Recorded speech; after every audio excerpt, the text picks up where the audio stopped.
Pedigree, 1, 2, 3, present you live as a champ. A last ride straight to hell, a tombstone, a choke slam. Here to give it to you raw. This is Wrestling with Savage. Smackdown, hold the title. This is Wrestling with Savage. What? Wrestling with Savage begins now.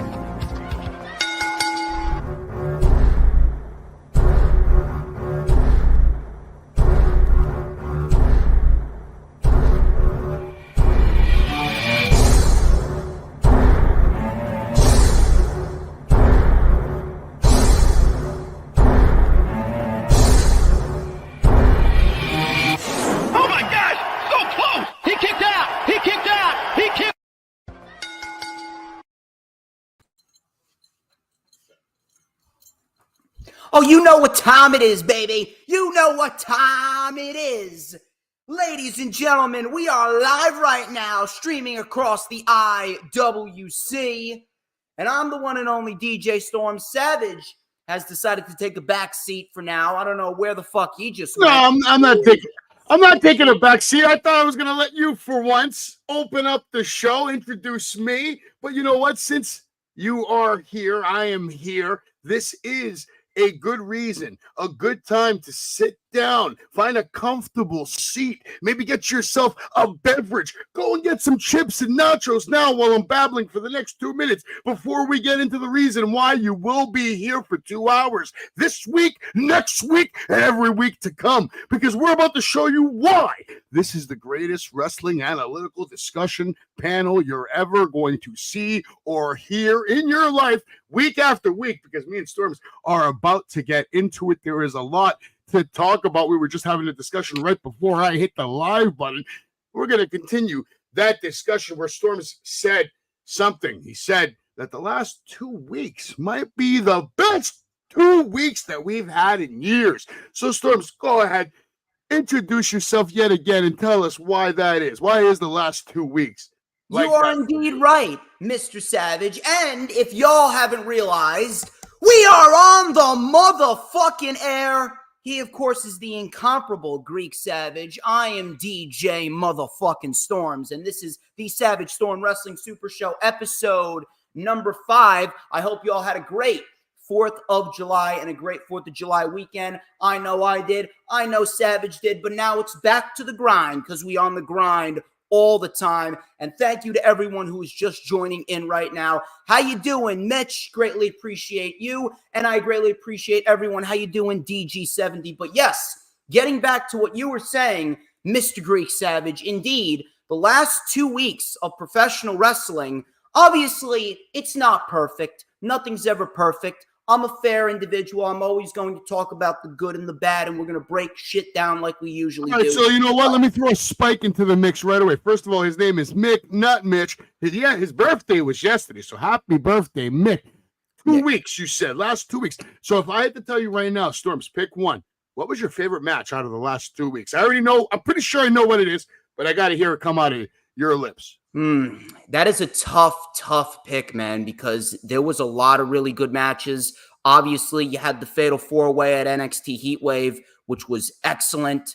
Definitely one of WWE's best matches all year. Obviously, you had the Women's Money in the Bank ladder match, which that match outshined the men. I don't give a fuck what anyone said. Then you got Swerve and Ospreay that took place at Forbidden Door. Excellent stuff. Then you got Hangman and Bryan that took place last night on Dynamite.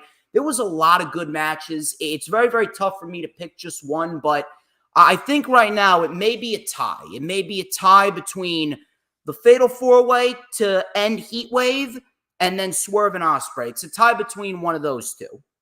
Okay, very and interesting. I do have positive things to say about NXT because NXT Heatwave was a great show. I give credit where credit's due. That was a damn good show, and I really hope that they continue to build on that momentum. It was a very good show with a very good ending. To touch on what you said about the Women's Money in the Bank, I can't say that it outshined the men's. It was good. I like the results better because there's more long-term storytelling with those results.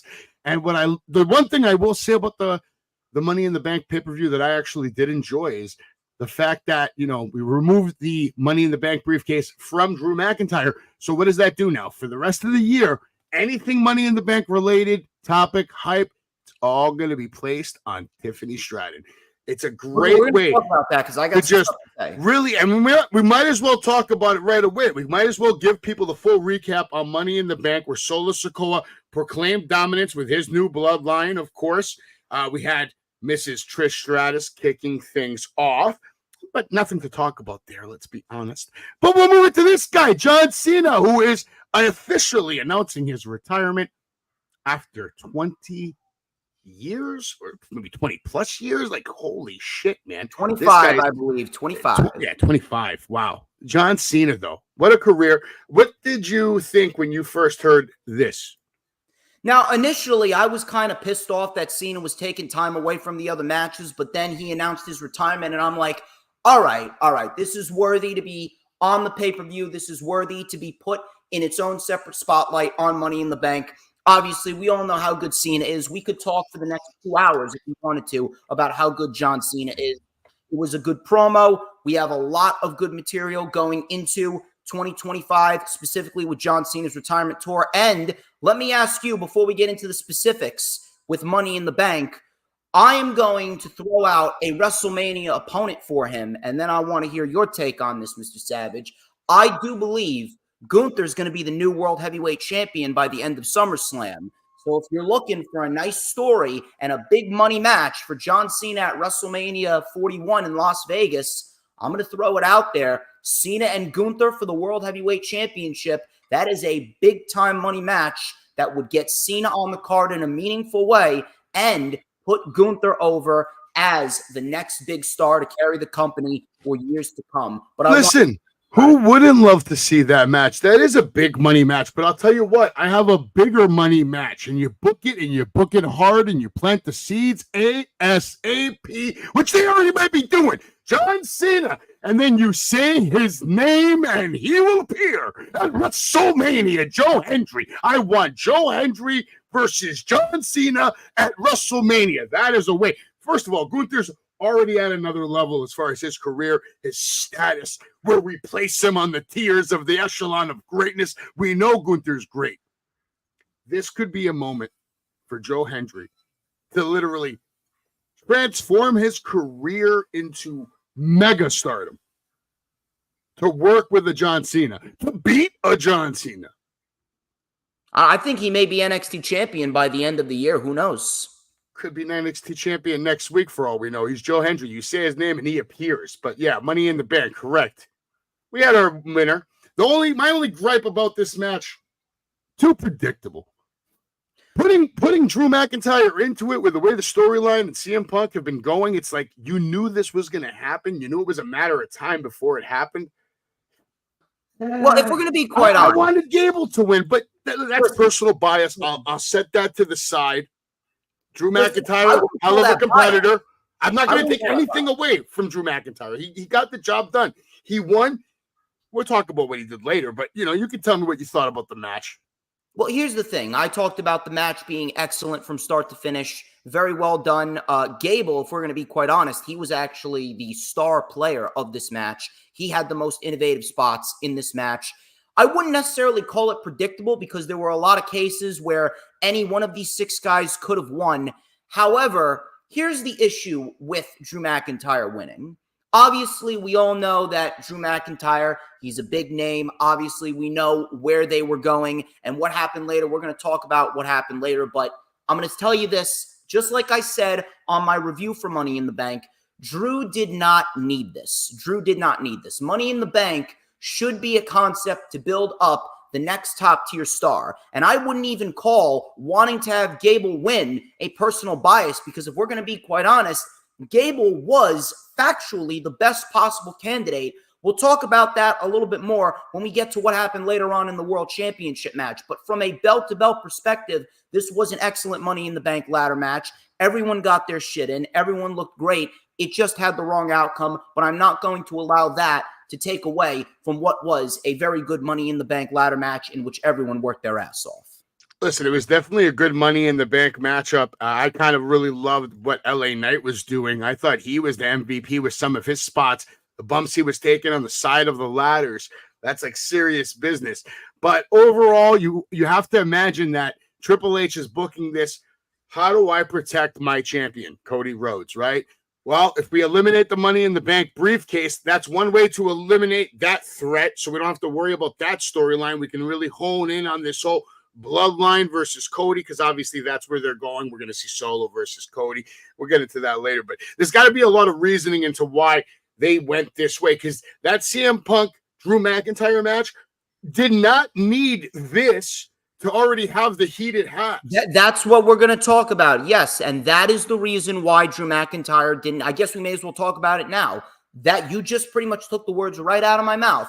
Yeah. What happened? Listen, I'm fair, and I'll tell you this.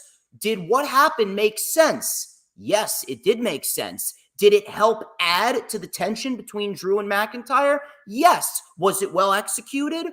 Also, yes. However, was it necessary? The answer is no. That's why what happened was the wrong decision, because you could have given that to Gable. We all know that Cody isn't losing the championship. However, you did have a full circle moment potentially at WrestleMania. Gunther's going to beat Damian Priest for the World Heavyweight title. And I understand everyone's mentality with Gunther, how he's going to be a long-term champion. He's going to have another big mega reign. Listen, Gunther already has 2 title reigns in the WWE, which stem well over 650 days. It is not necessary that he gets a third. A solid 250 to 275 days would be just fine. And Gable cashing in on Gunther at WrestleMania, that would have catapulted Gable into the next stratosphere, and that would have made him into a megastar if I've ever seen one. They passed up on that. That was a major missed opportunity. What happened made sense, but it wasn't needed. No matter what you do, whatever decision you make, you're always passing up on multiple different scenarios. Unfortunately, that's just the way the cookie crumbles in the world of professional wrestling. Nonetheless, Drew McIntyre is your official Money in the Bank winner for this year. But that cash in, we'll get into that in a little bit. It's over. You'll never be able to use that briefcase again. Now, this match, all right? Just personally, I'm going to keep this quick and simple. This match pissed me the fuck off. And I'll say that because Braun Breaker is one of those rare superstars who comes along, has these natural, organic, whether it be because of his presence, his wrestling, or his legacy with his father, whatever you want to attribute it to. His work thus far in NXT WWE, he has been preserved in a way that has made him look like a monster. So the fact that little kids now who are coming up in the world of wrestling and maybe are becoming Braun Breaker fans because they're like, that guy's huge, he's a monster, he looks good, yada, yada. He just lost to this guy that looks like a garbage man. You can say what you want. A kid that's never seen Sami Zayn before wrestle, and they don't know how good he is from NXT and his matches with Kevin Owens. Now they know. But now they know. It doesn't matter. They know, but at the expense of Braun Breaker's. Listen, you only get, and I'll say this again, and you can, after this, you can go off, say whatever you want about the match. I'll play the stupid slides.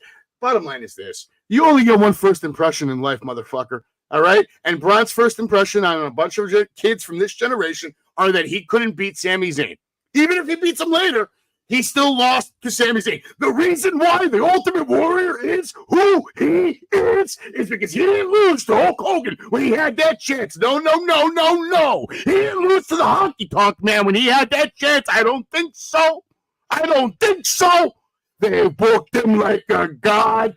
And guess what, motherfucker? He's dead, but he will never be forgotten. He became a god to many fans. And you know this.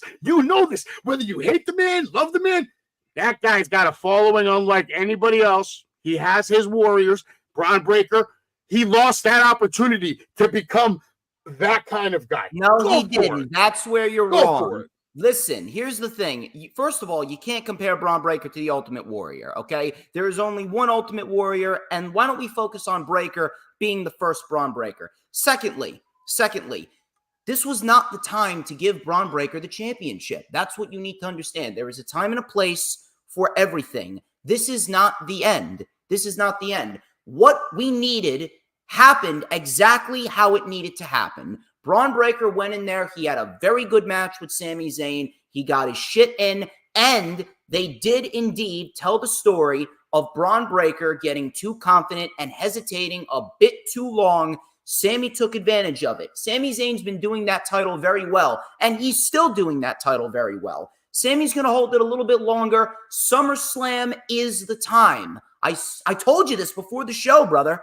SummerSlam in front of 40,000, 50,000 people if they get the ticket sales moving, because the ticket sales, they're kind of stagnant right now. They're about 4,000 away from 50,000. But either way, SummerSlam in a big time stadium like that will be the moment to crown Braun Breaker. And after what happened on Raw, no one is even talking about Breaker losing any type of credibility whatsoever. What happened exactly how it needed to happen. Sami was always going to retain, and now we will look forward to Braun Breaker getting the Intercontinental title, potentially either at SummerSlam or maybe they even do it at Bash in Berlin, and we get a crazy international crowd reaction to Breaker. That's what you need to understand, brother. Breaker is just fine. I don't need to understand anything. You do. All I know is this. Braun Breaker's first impression on a whole generation will be that he's the guy that lost to Sami Zayn. Even if he goes on to be the most dominant champion we've ever had, it's still not going to be as strong of a legacy if he were to just his first match like in a WWE train, main roster. a train that doesn't stop. It just rams through everything. That's what Braun Breaker needed to be. Unfortunately, they didn't go that route. And you know what? At the end of the day, WWE might do what they've done 1,000 times before, and they'll do it 1,000 times again, which is find a way to take someone who's incredibly talented, ready to make money, ready to make magic, and we'll just shit on them too. I hope that that's not the case with Braun Breaker. It's not. It is not. You say it's not, but listen, how many have we seen? How they presented him on the following show. How many have we seen come before, have the look, have the run, and they find a way to shit on them? It's happened. You're right, but you can sense the feeling is different with Braun Breaker because look at what he did to Sami on the show after Money in the Bank. That should tell you all you need to know. And yes, Izzy Dame just accepted Jordan Grace's open challenge for the TNA. Izzy Dame just lost. Jordan Grace already defeated her live on Impact, and that's your little Impact update, which will keep coming at you throughout the hour, 2 hours. Hopefully, we have a couple of more matches to look forward to. And look at this, Mr. NXT. This is big. NXT on TNA tonight. Charlie Dempsey taking on Zachary Wentz, and we're gonna get back into NXT, and we have a lot to talk about. Let's just get into the next one, because if I don't get into it, we're probably never going to get into it. Right. So you have your World Championship match, okay? Seth Rollins, Drew McIntyre. Seth Rollins lost. Unfortunately, he will never be able to challenge for that title ever again as long as Damian Priest holds it. And, what are you going to talk about? Storms, I'm curious. What would you like to talk about, the match or what happened? Well, here's the thing. This was probably one of the best things on the show, minus the botched kick out. I do believe that it was a combination of a couple things. I think Damian Priest may have been knocked a little loopy by Seth Rollins. Listen, it happens to the best of us. Big possibility. I've been knocked loopy a couple times. It ain't fucking fun. Trust me on that. But listen, minus the fact that Damian Priest didn't kick out as he should, everything that happened, again, like I said, with Sami and Braun, it happened exactly how it needed to happen. Everything made sense. The only gripe was the fact that they didn't need to use the Money in the Bank briefcase to fuel the CM Punk Drew McIntyre storyline because they were already at a fever pitch. This is the fifth time that Punk cost Drew McIntyre. You didn't need to go to the well this many times. After a while, it just becomes a little repetitive. But regardless, I mean, Priest and Rollins, they were having a great match. And I think a lot of people should put a little bit more respect on Damian Priest's name, because Damian Priest is a very good wrestler, and he's been doing very well as world champion. He's been putting on quality matches with everyone he steps into the ring with. Yeah, well, Triple H looks at him as like a top guy. Yeah, not a lot of people give him enough credit. But listen, what happened made sense. Can't shit on that. And I do have a report from Meltzer. We may as well talk about this. That guy's name shouldn't even be allowed on this show. Listen. That guy's a loser. I know you don't like him, but at the end of the day, I respect his work. I don't like the hypocrisy. I don't like him calling AEW matches 5-star matches and then calling NXT matches gym routines.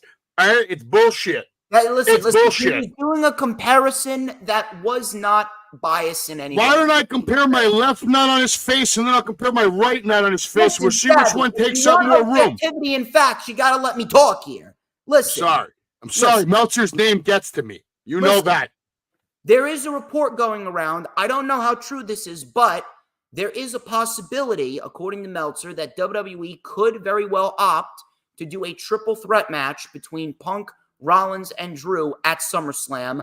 I don't think that's the right move. It should be Punk and McIntyre. But in that sense, I would kind of get it. The only way that I can see them doing that is if they are not that confident in Punk and his health, because CM Punk, obviously, his body, it's not what it used to be. We'll have to wait and see how that plays out. But I do believe that it should stay as a one-on-one match between Drew and Punk. I just wanted to get that report out there to let you guys ponder on that. Okay. I appreciate this from this match. This whole match was worth just having this one screenshot. Long-term storytelling here that WWE has shown consistently that they can do well lately, connecting the dots. So I don't know which match is going to come first. I wouldn't mind if we get a triple threat out of it, Storms, to be honest with you. I have no problem with that. Those three men can definitely deliver a hell of a match. But CM Punk definitely made the statement of the night, moment of the night, which is kind of crazy considering the main event had Solo Sikoa and Jacob Fatu in it. All right, so here we are at the women's match. You told me Chelsea Green wasn't going to win. You were right about that. But I thought she had a killer performance, did very well. Shocked isn't an understatement. I really didn't expect. I mean, I'm not surprised that Tiffany Stratton won because she is so goddamn talented and good, and I've known that for a long time now. I just didn't think they were going to give it to her this quickly, but she is it. It is Tiffy time. Storms, what'd you think about the match and the results?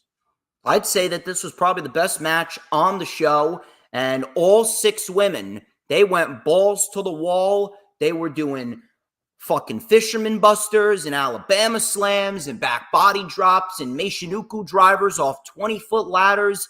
Absolutely unbelievable shit right here. And all 6 of these women absolutely deserve a paycheck. I don't even know how the fuck Zoe Stark is even alive right now. I don't know how Chelsea Green is even alive right now. And I will give my props to Chelsea Green. She's got a bigger pair of balls than a lot of men in that locker room for taking that bump at Money in the Bank. And again, I've stated this before. If Chelsea can just tone down the theatrics a bit, focus on the wrestling, guess what? Chelsea Green is going to be a much bigger star than we could ever anticipate, and you got a winning combo there. But Tiffany Stratton was the correct winner, and who knows? She could very well be the women's champion by the end of SummerSlam. We never know. I'm telling you. We could very well be looking at Tiffany Stratton holding that women's championship high, similar to what Io Sky did at last year's SummerSlam. So keep your eye on that match with Bayley and Nia Jax, because Nia Jax and Tiffany Stratton have been a little buddy-buddy as of lately. Yeah, no, it wouldn't surprise me at all, to be honest with you. But I don't think she has to turn down the theatrics. I mean, you wouldn't tell Toni Storm to turn down the theatrics. It's working for her. I think it would work for Chelsea too. That's one of the reasons why I love her, Storms. And, for me, you should know by now, I'm not the easiest person to impress or for me to become a fan of you and for me to actually back for you. She's putting a lot of work on her character. And that's why I like what she does. It's entertaining. She sells it so well. She looks like she could be on the silver screen in any movie role.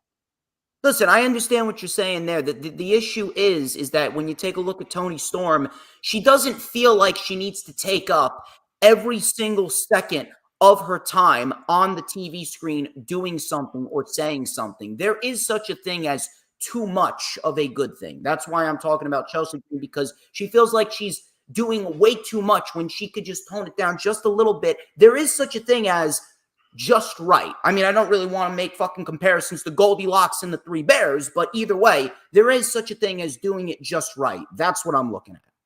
Okay, right now on TNA, we're about to see Charlie Dempsey taking on Zachary Wentz. It's going down right now. Dempsey coming down to the ring. More history being made here week after week. We're seeing that bridge between NXT and TNA, or essentially WWE and TNA, and it's nice to see. It's really nice to see. It looks like WWE's already given TNA much more than AEW ever gave them when they were working together. Well, hold on. I know Kenny Omega went on there, right? And a couple other people, but we're seeing a lot here on TNA right now. Listen. It may seem that way now, but let's talk about it in the next year, and then we'll see if this partnership is still. Well, we'll talk about it every week, but you're right. In a year from now, we'll be able to see the long-term relationship effect, and I think you're going to see a bigger difference now because the people in charge have a much more open mind, and they understand. And not only that, it's the relationships. And the reason this is happening at TNA the way it is right now is because Triple H is friends with all these guys. He worked with them. A lot of the guys there that are in charge of creative, like the D'Lo Browns of the world, the Tommy Dreamers of the world, the Rhinos of the world, they're all boys with Triple H. He has a good relationship over there. Mark Henry's probably going to be TNA maybe by the end of the year. I think he's going to take like a few months off to really spend with his family, and maybe not. I could be, jumping there, but what like you said, time will tell on how that relationship is going to turn out. Main event, Money in the Bank. We saw the glimpses of Jacob Fatu's greatness. I love the way he was just, no selling the Randy Orton signature move to really just make that statement. I'm like a different kind of animal. I'm not, you can't just put me down with that kind of bullshit. Good match, good storytelling. I thought the Judgment Day could have maybe got involved here to say, let's be a bigger faction. I was thinking we were going to see some craziness, but we didn't get anything random, anything crazy. We didn't get any new Bloodline members. We didn't get any other factions coming out. Just a straight up match, and Cody Rhodes taking the pin to Solo Sikoa in the middle of the ring, which is a big deal for Solo Sikoa. So my question to you is, what did you think of the match? And do you really see Solo getting that pin over Cody as like a career-changing thing? If we're going to talk about the match from a belt-to-belt standpoint, it was a great match, but this should not have main evented. They should have main evented with either one of the two ladder matches or the World Heavyweight Championship. I cannot stand when you have a pay-per-view, a concept like a Money in the Bank, and you don't main event with a Money in the Bank ladder match, or you don't main event with a World Championship. That right there very much leaves a sour taste in my mouth. They really need to fix that. However, not going to discredit the match. It was a great six-man tag. Everyone looked great. Jacob Fatu especially. Jacob Fatu is a fucking beast. And now people are going to see just how much of a fucking beast that he is. Now, as far as the pinfall that Solo Sikoa got over Cody, listen, I would say it helped him. I would say it helped him a lot. And I would say he needed it. However, Solo Sikoa is still not ready for that spot at SummerSlam against Cody Rhodes. I talked about this, and I said where they needed to go. They're not going this route. They needed to do Orton and Cody at SummerSlam, and then they needed to go with Roman versus Solo. A pinfall over Roman would have done more for Solo Sikoa because of how Roman Reigns has been booked, and the story there is much richer than as opposed to what's going on between Solo and Cody. It helped him. Don't get me wrong. It helped him, but it would have been better if we would have had Cody get a victory over Owens here. Solo would have gotten a victory over Roman at SummerSlam. And then after SummerSlam, we could have built towards Cody versus Solo. Because as much as I'm going to praise this match, as much as the match was a great match, Solo and Cody is not a SummerSlam worthy match because Solo hasn't been built up enough. But it was still a great match nonetheless. And what happened? It was expected. It needed to happen because Solo Sikoa, he needs to be built up if you want people to take him seriously. But they could have gone about this in a better way. Still a great match and a great show, though. Definitely a great match, great show. I'm not going to argue with you there at all. It was awesome to actually watch a 3-hour show. Like, I love it when it's just a nice, clean 3-hour, short match. Only 5 matches, right? Total. They could have added 1 or 2 more. I'm just saying. Maybe, but, listen, you want to take more time with certain matches, and I think it was nice. I had a good feel to it. I had fun with it. End of story about that one. After the matches, we had John Cena at the press conference answering questions, and it seemed like he was literally answering anything they asked, which I thought was pretty cool. Did you catch this? I did not catch it, but I caught little bits and pieces of it on social media. Yeah, it was actually pretty fun. Charlie Dempsey picking up the win on TNA with a nice German suplex bridge into the cover, and now he's beating down his opponent. NXT looks like it's taken over. no quarter catch crew well represented here on TNA. They're beating the shit out of this guy. My God, that's not nice. All right. Who said Charlie Dempsey was nice? Solo Sikoa, did you catch what he said at the end? What did he say? Please enlighten me. Oh, he kept it real simple. Make sure you all acknowledge me. He's going to make sure everybody acknowledges him. He may have kept it real simple. I've been loving everything they've been doing. I love what they did on SmackDown. They also announced that Bad Blood's official. It's going to be in Atlanta. Do you think that's when Roman's coming back, maybe? No, I think Roman's going to come back at SummerSlam. Bad Blood will be the culmination of... You think that soon? Really? SummerSlam? SummerSlam, yes. Okay. It makes sense. He's going to fuck over Solo. I don't mind it. I just know this. The longer he's gone, the bigger of a babyface he's going to be when he comes back, because he's definitely going to be very well received when he comes back. I promise you that. It's going to be crazy. Might as well just get into SmackDown real quick, update everybody on what happened. You can tell me if you watched it, if you loved it. LA Knight, Jey Uso, Carmella Hayes, Chad Gable, Andrade, and Drew McIntyre were all brawling to hype up their Money in the Bank match like we usually see every show before the pay-per-view. Street Profits defeated Pretty Deadly. This was actually a really good match. I'd like to see more of Pretty Deadly. Tag team division looks like it's heating up if Pretty Deadly's back in the mix. Jade Cargill and Bianca Belair back on the trail to start getting some rep again. They're beating up Candice LeRae and Indy Hartwell. Impressive victory. Good match. Quick. Did what it needed to do. Kevin Owens cut an emotional promo about his mama and how he's got to fight like hell for her. These guys were all trying to hype up their match. And then Bayley defeated Piper Niven. Nia Jax would get involved. Michin would try to help her. Kendo sticks galore. I think the face on Bayley speaks volumes. And we have probably the moment of the night. Maybe the moment of the month. Awesome to see DIY finally capturing the WWE Tag Team Championships, and beautiful ones at that. Not those other shitty ones with the little Spartan helmets on it that we're all sick of. This was a good match. Match of the night, without a doubt. Great way to cap off the show. Just very happy to see. And then, of course, Solo Sikoa claiming that he is the new tribal chief in a very well-lit, well-recorded, well-produced vignette. And we'll get to Raw, but first we're going to talk to Storms about what he thinks about SmackDown. As far as SmackDown goes, if I'm going to be quite honest, in the last week, SmackDown was probably the weakest show of the week, simply because of the fact that there really wasn't much going on. However, the one positive I will say about SmackDown is the fact that WWE showcased, if they wanted to actually put some effort into the tag team division, then you could have a phenomenal, thriving, lucrative tag team division in WWE, both on Raw and SmackDown, because the two tag team matches, those were the two best spots of the entire night, especially with DIY winning the tag team titles.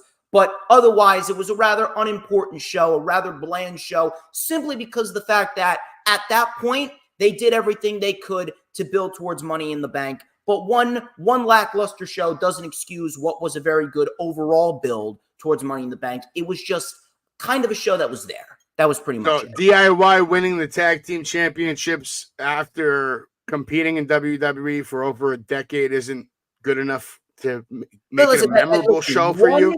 One or two good things on a 2-hour show doesn't make an overall good show. I'm talking about the moment itself. Sometimes the moment itself was great. Don't get me wrong. I would have put it on the pay-per-view if I'm going to be quite honest. I think they could have had not wrong there. Classic on the pay-per-view. Not wrong there. But think about it. If that show didn't have that match, how even worse it would have been. So I'm kind of happy they did have that match. I want to get to this question. Chelsea Green, how she's been booked. Do you think it helps to bring back Cardona? Yeah. Cardona's a great worker. He's a great worker. He's got history there. Imagine the match, Cardona versus John Cena. If Cardona was in WWE right now, I'd be like, yeah, I want to see that match. There's so much history there. Cena was abusing him for years. What do you think, Storms? Does Cardona fit in WWE today? I think that if they want to, they could absolutely have him fit in WWE. It just all depends on what WWE does, because one thing that I've said, and it's something that a lot of people are going to have to acknowledge, no pun intended towards Solo, but WWE, the main problem with the WWE is always the fact that they put their effort into the main guys and the main guys only. There's only two young stars. There's only two young stars that they're really putting effort into. Braun Breaker and Tiffany Stratton. There's really nobody else outside of Gunther, McIntyre, CM Punk, The Bloodline, Rhea Ripley, Becky Lynch, Seth Rollins, and Cody Rhodes. Maybe Randy Orton too. That's it. No one else feels as important as they should feel. Like I said it once, I'll say it again. Tag team division could build up the tag team division as something. Same thing with the women's division. The biggest storyline in the women's division is a fucking love triangle with Liv Morgan, Rhea Ripley, and Dominic Mysterio. So I do believe, and I think anyone with a sane mentality would believe, that Cardona would be an excellent fit for the WWE. It just all depends on where WWE is going to place him. Do they have a legit plan for him? We'll get into Monday Night Raw. CM Punk engaged in a shocking war of words with Seth freaking Rollins, and I'll keep this short and sweet. I loved this. I thought it was really good, and I actually thought Seth Rollins held up his own much better than I thought he would, because this is personal. He actually really dislikes CM Punk, and that's what makes this so interesting, and I'm very hyped to see what's going to come from all this. What did you think about their opening of Raw? This was probably one of the best things on the show and one of the best things of weekly TV. Very well produced, very well done. And if I'm going to be quite honest, Seth Rollins, he may have won this. He won this promo. Yeah, he's right. Yeah, you're not wrong about that. I thought Seth, I didn't want to say it, but it's true. I thought Seth kind of cooked him a little bit. Yeah, Seth won this promo, and he really threw down a lot of truth bombs on CM Punk, and he didn't say anything that's wrong. CM Punk's a fucking asshole. And he's selfish. He doesn't care about anyone but himself. And sooner rather than later, that could lead to a CM Punk heel turn down the line. And it would feel more genuine. It would definitely feel more genuine. Listen, besides this, everything else was like shit. I wouldn't say that. There was 2 or 3 good moments. This was good. The Braun Breaker stuff was good. And then, of course, Rhea Ripley coming back. For me, that was it. That was it. There was a couple good matches on the show. Let's not discredit some of this Delta. They were too short-lived. Listen, obviously, Bo Dallas, that was great too, but it's like I'm expecting that every week now. This match is like a main event kind of match and didn't get main event kind of time. Like this match got like 5 minutes because they were more obsessed with getting across this whole Wyatt 6 package and make sure they get their shit in. So we didn't really get the full Jey Uso Gable experience that I know they can give us. I'm not going to say you're wrong there because you're not wrong. And if I am going to add something to this, the Wyatt 6 in their presentation has been great. I said this on the LFU last Saturday, but there's 2 issues with the Wyatt 6 right now. Number one, they haven't elaborated as to why they're targeting Chad Gable. It's just been a lot of cryptic hints. They've never mentioned him by name. And then number 2, when exactly are they going to wrestle? Because here's the thing. You can't just have these individuals out there cutting cryptic promos via VHS tape every week. They need to wrestle because at the end of the day, it is a wrestling company. I don't give a fuck what Triple H says about this being a movie about a sport. That shit is fucking retarded. This is a sport. We need to actually have sport action. So if we're not going to see them wrestle anytime soon, I don't really know what exactly we are investing in if they're just going to show up, attack someone, have the lights go out, and communicate with the people via VHS tape. So it's those 2 issues. Why are they targeting Gable, and when are they going to wrestle? Listen, presentation is great. I just need more than just presentation. You have to understand, this has to be a slow build. It has to be a slow build. You are going to get wrestling. They've already made it clear who's going to be doing the wrestling first. It's going to be Mr. Rotunda or Bo Dallas. They haven't even told us what he's calling himself yet. Uncle Howdy. He's Uncle Howdy. I don't think he's going to be Uncle Howdy. Uncle Howdy is the person he talks to in the videos. No. That's him. It's Bo Dallas's dark side. He's talking to him. Yeah, obviously. But when he comes, like you said, it's a wrestling company. They have to wrestle. When he comes to the ring, they're going to say his name. It's not going to say Uncle Howdy. He's going to be a real wrestler with demons. That's the gimmick. The gimmick is he's real life This is his real thing with his brother. That's why this is all special, and it has to be done slowly. You can sit there and say, I need answers, I need answers. They're going to keep telling you, no, we got more, questions that we need you to ask first, because this has to be done correctly for his legacy. The guy died. It's not a fake story. His brother really just died out of nowhere. One of the top guys in the WWE. Undertaker passed him the torch. There's a lot on the line here. If they shit the bed with this, they can't just rerun it. They can't replay it. In my opinion, long-term storytelling, if they do this really good and really correctly, they're going to establish a really good stable that has mystique, that has mystery. We really don't really know too many things. And then we have this credible guy who can go in the ring and actually deliver. We saw him do it on NXT. At one time, he was the longest reigning NXT champion. I believed. I'm sure you believed as well. And if you wait just a little bit more, I think you're going to believe again. Listen, I understand what you're saying, but the one thing that I really fucking hate when it comes to anything, this isn't just about pro wrestling. It's the sense of constant repetitiveness. And the more that you repeat something like that over and over again, the staler it becomes. Like, at some point, you got to get to that next step. You're not wrong there, but the beautiful thing about this is if they do this correctly, like right here, we see them highlighting Nikki Cross, correct? Yes. Maybe soon other characters start delivering the tapes in their manner. There's a bunch of different ways you can do this for now. I don't know when he's going to wrestle, but I have to believe from what we saw on Monday Night Raw, one of the best parts of the show was watching Adam Pearce open his office, and there he is, Bo Dallas, Uncle Hottie, whatever you want to call him. He's sitting there. And we don't know what the hell happened. They haven't said that. I will say that was a nice touch. So you have to believe that with that addition, now he's not just on the television screen or VHS anymore. The man's in the building. The real man is in the building. You have to imagine it's coming. So I think you're going to get what you want. You're going to get that wrestling. And I actually think you're going to get it sooner than later. I just don't know how they're going to go about it. But I guess we're going to have to wait.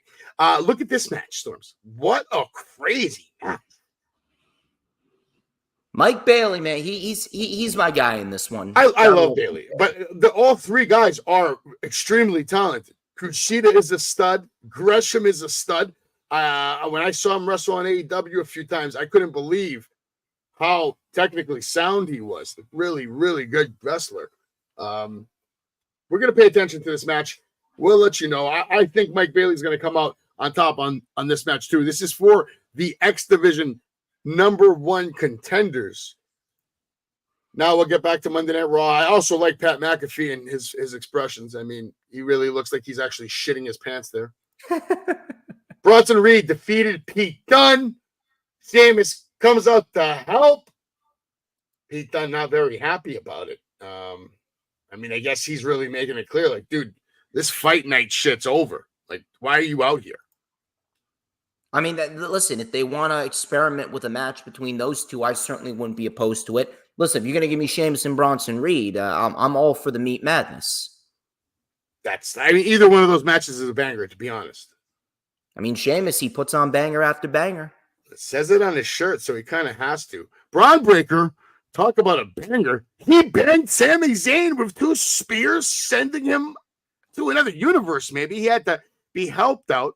By the way, I love that Dragunov shirt, and I love how he's going to just ride the red and the yellow. Good shit, man. Good shit. He's like, I'm that guy now. I like that. Braun Breaker, again, looking like $10 million. He could have looked like $100 million if he had the Intercontinental Championship on his shoulder, but I guess He'll get it. I know. We'll settle for the $10 million man for now. But I loved this from Braun Breaker. This was a good way to bounce back from a Sami Zayn loss, which is to come out, pretend you're humble, and then just shit on him. Just beat the shit out of him. And shit on him, and shit on him again. And then you also tease this match, because this is the match I'd rather see. You can't even deny that these two are better than Sami and Braun. Come on. We know this is the money match, man. This is like a Mania match. They might long-term tease this, man. Listen, I'm all for it. The more we get Braun Breaker and Ilya Dragunov on our TV, the better it will be. I'm going to get to the chat in a little bit. Now, this to me was just a complete embarrassment of a spectacle of a tag team match. The Judgment Day won. Good for them. I hate 3-on-3 tag matches. I just hate them. Why? I'm not, listen, no. In AEW, they're better because at least they have purpose, the trios. I've never liked 3-on-3. It's just, nobody can ever get all their shit in. I don't know. Well, no one usually gets a lot of time, but when it comes down to it, listen, at least the Judgment Day got the win, thank God. Yes, they did. They needed it. Badly. Mick, why do you want me to play your video so bad? How about everybody else in the show? They don't have videos. All right, I'll do it for you one time. There you go. Wrestling with Savage. By the way, Storms, I told him to send me a new one where he says Savage Storm. He hasn't listened to me yet. He's got something against me. We need to get some people in here as well. We need to get some actual people in here too. Well, I put the link in the chat, so if anybody wants to come drop their 60 seconds about AEW, WWE, or one of the pay-per-views, maybe something you want to talk about, you're more than welcome to come on in. We'll get back to Monday Night Raw, though. That tag match, Judgment Day, like you said, finally getting the win. Uncle Howdy revealed more of his family. This was well done. We talked about it already. Dragunov then went on to defeat Braun Breaker by disqualification. So obviously, tease. That's what this was. Tease. Obviously, we all know the drill here. Tease of greatness. Can't wait to see that. Another 3-on-3 match that makes no sense to me either. Like, why are you dumping on Lyra Valkyria? Why is she even involved in this bullshit? Why does she have to take for what? So a new stable can be formed again with 2 more losers? I love Shayna Baszler and I love Zoe Starks, but they've been doing nothing but fucking losing. And now Sonya Deville. We need to get rid of the women's tag team titles. They don't work. You're going to kill me. Not only Storms, they're not going to get rid of those titles. You heard they're bringing 2 new women's titles, right? What? They're making 2 new women's titles. Listen, if you want to do women's mid-card titles, get rid of the fucking tag team titles. They're doing the women's titles are not even right. Hell, Bayley's title reign sucks. They can't even get Bayley right. How are they going to get 2 mid-card titles right? They're doing the Women's Intercontinental Championship and the Women's United States Championships, and it's expected by the Netflix era. Unfucking believable. Oh, don't worry. I'm sure there's a Netflix champion coming too. But listen, Damage Control picking up the win doesn't make sense to me. You've been shitting on them forever. Now all of a sudden they're going to get a win? Why? So a new stable can be formed? Just have the new stable come out and shit on everybody. Doesn't that make more sense, Storms? Yes. Yes, that would make tons more sense. It's ridiculous. I'm telling you. Why let Lyra Valkyria be part of this shit show and then actually have to take the loss all because you want to debut a new stable?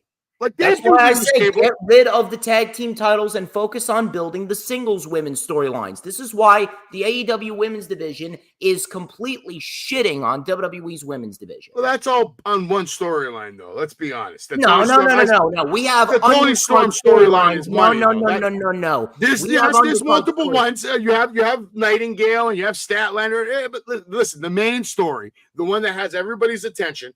And if you listened to Busted Open this morning, then you heard me have a conversation with David LaGreca talking about this very thing, about Mariah May, about Tony Storm, about the AEW women's division, how I feel at this moment in time, AEW's champion, Tony Storm, she's better than anything WWE has right now, as far as the female roster. She's the greatest AEW women's champion that they've ever had. She might be the greatest women's champion in the world. Any company. And I'll also put this out there.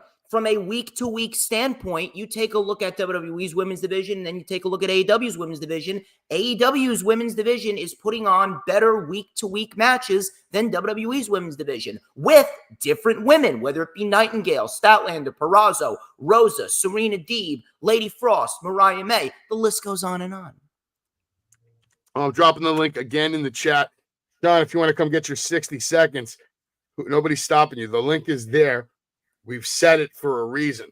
We'll go back to Monday Night Raw because we still have so much to talk about for AEW, and we'll keep you updated on TNA. This match is happening right now, but we're almost done with Monday Night Raw. There's your new faction. I don't even think they have a name yet, Storms. So can you just, if you had to make up a name for them right now on the spot, what would they be called?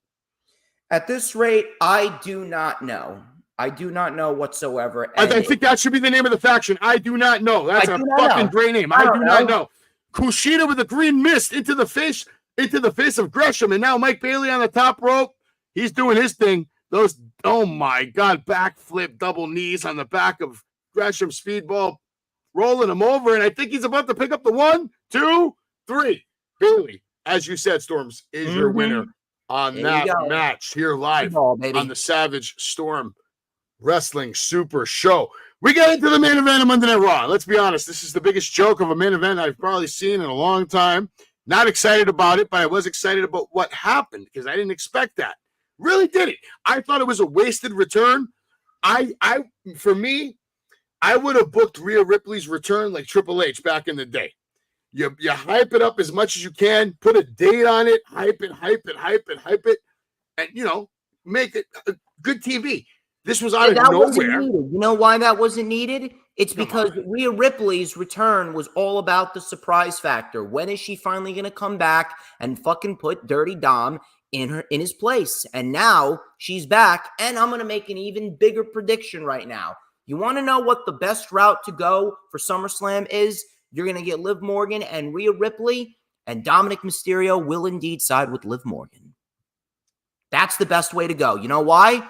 Because Liv Morgan gave Dominic something that Rhea Ripley never gave Dominic, a victory over his deadbeat dad.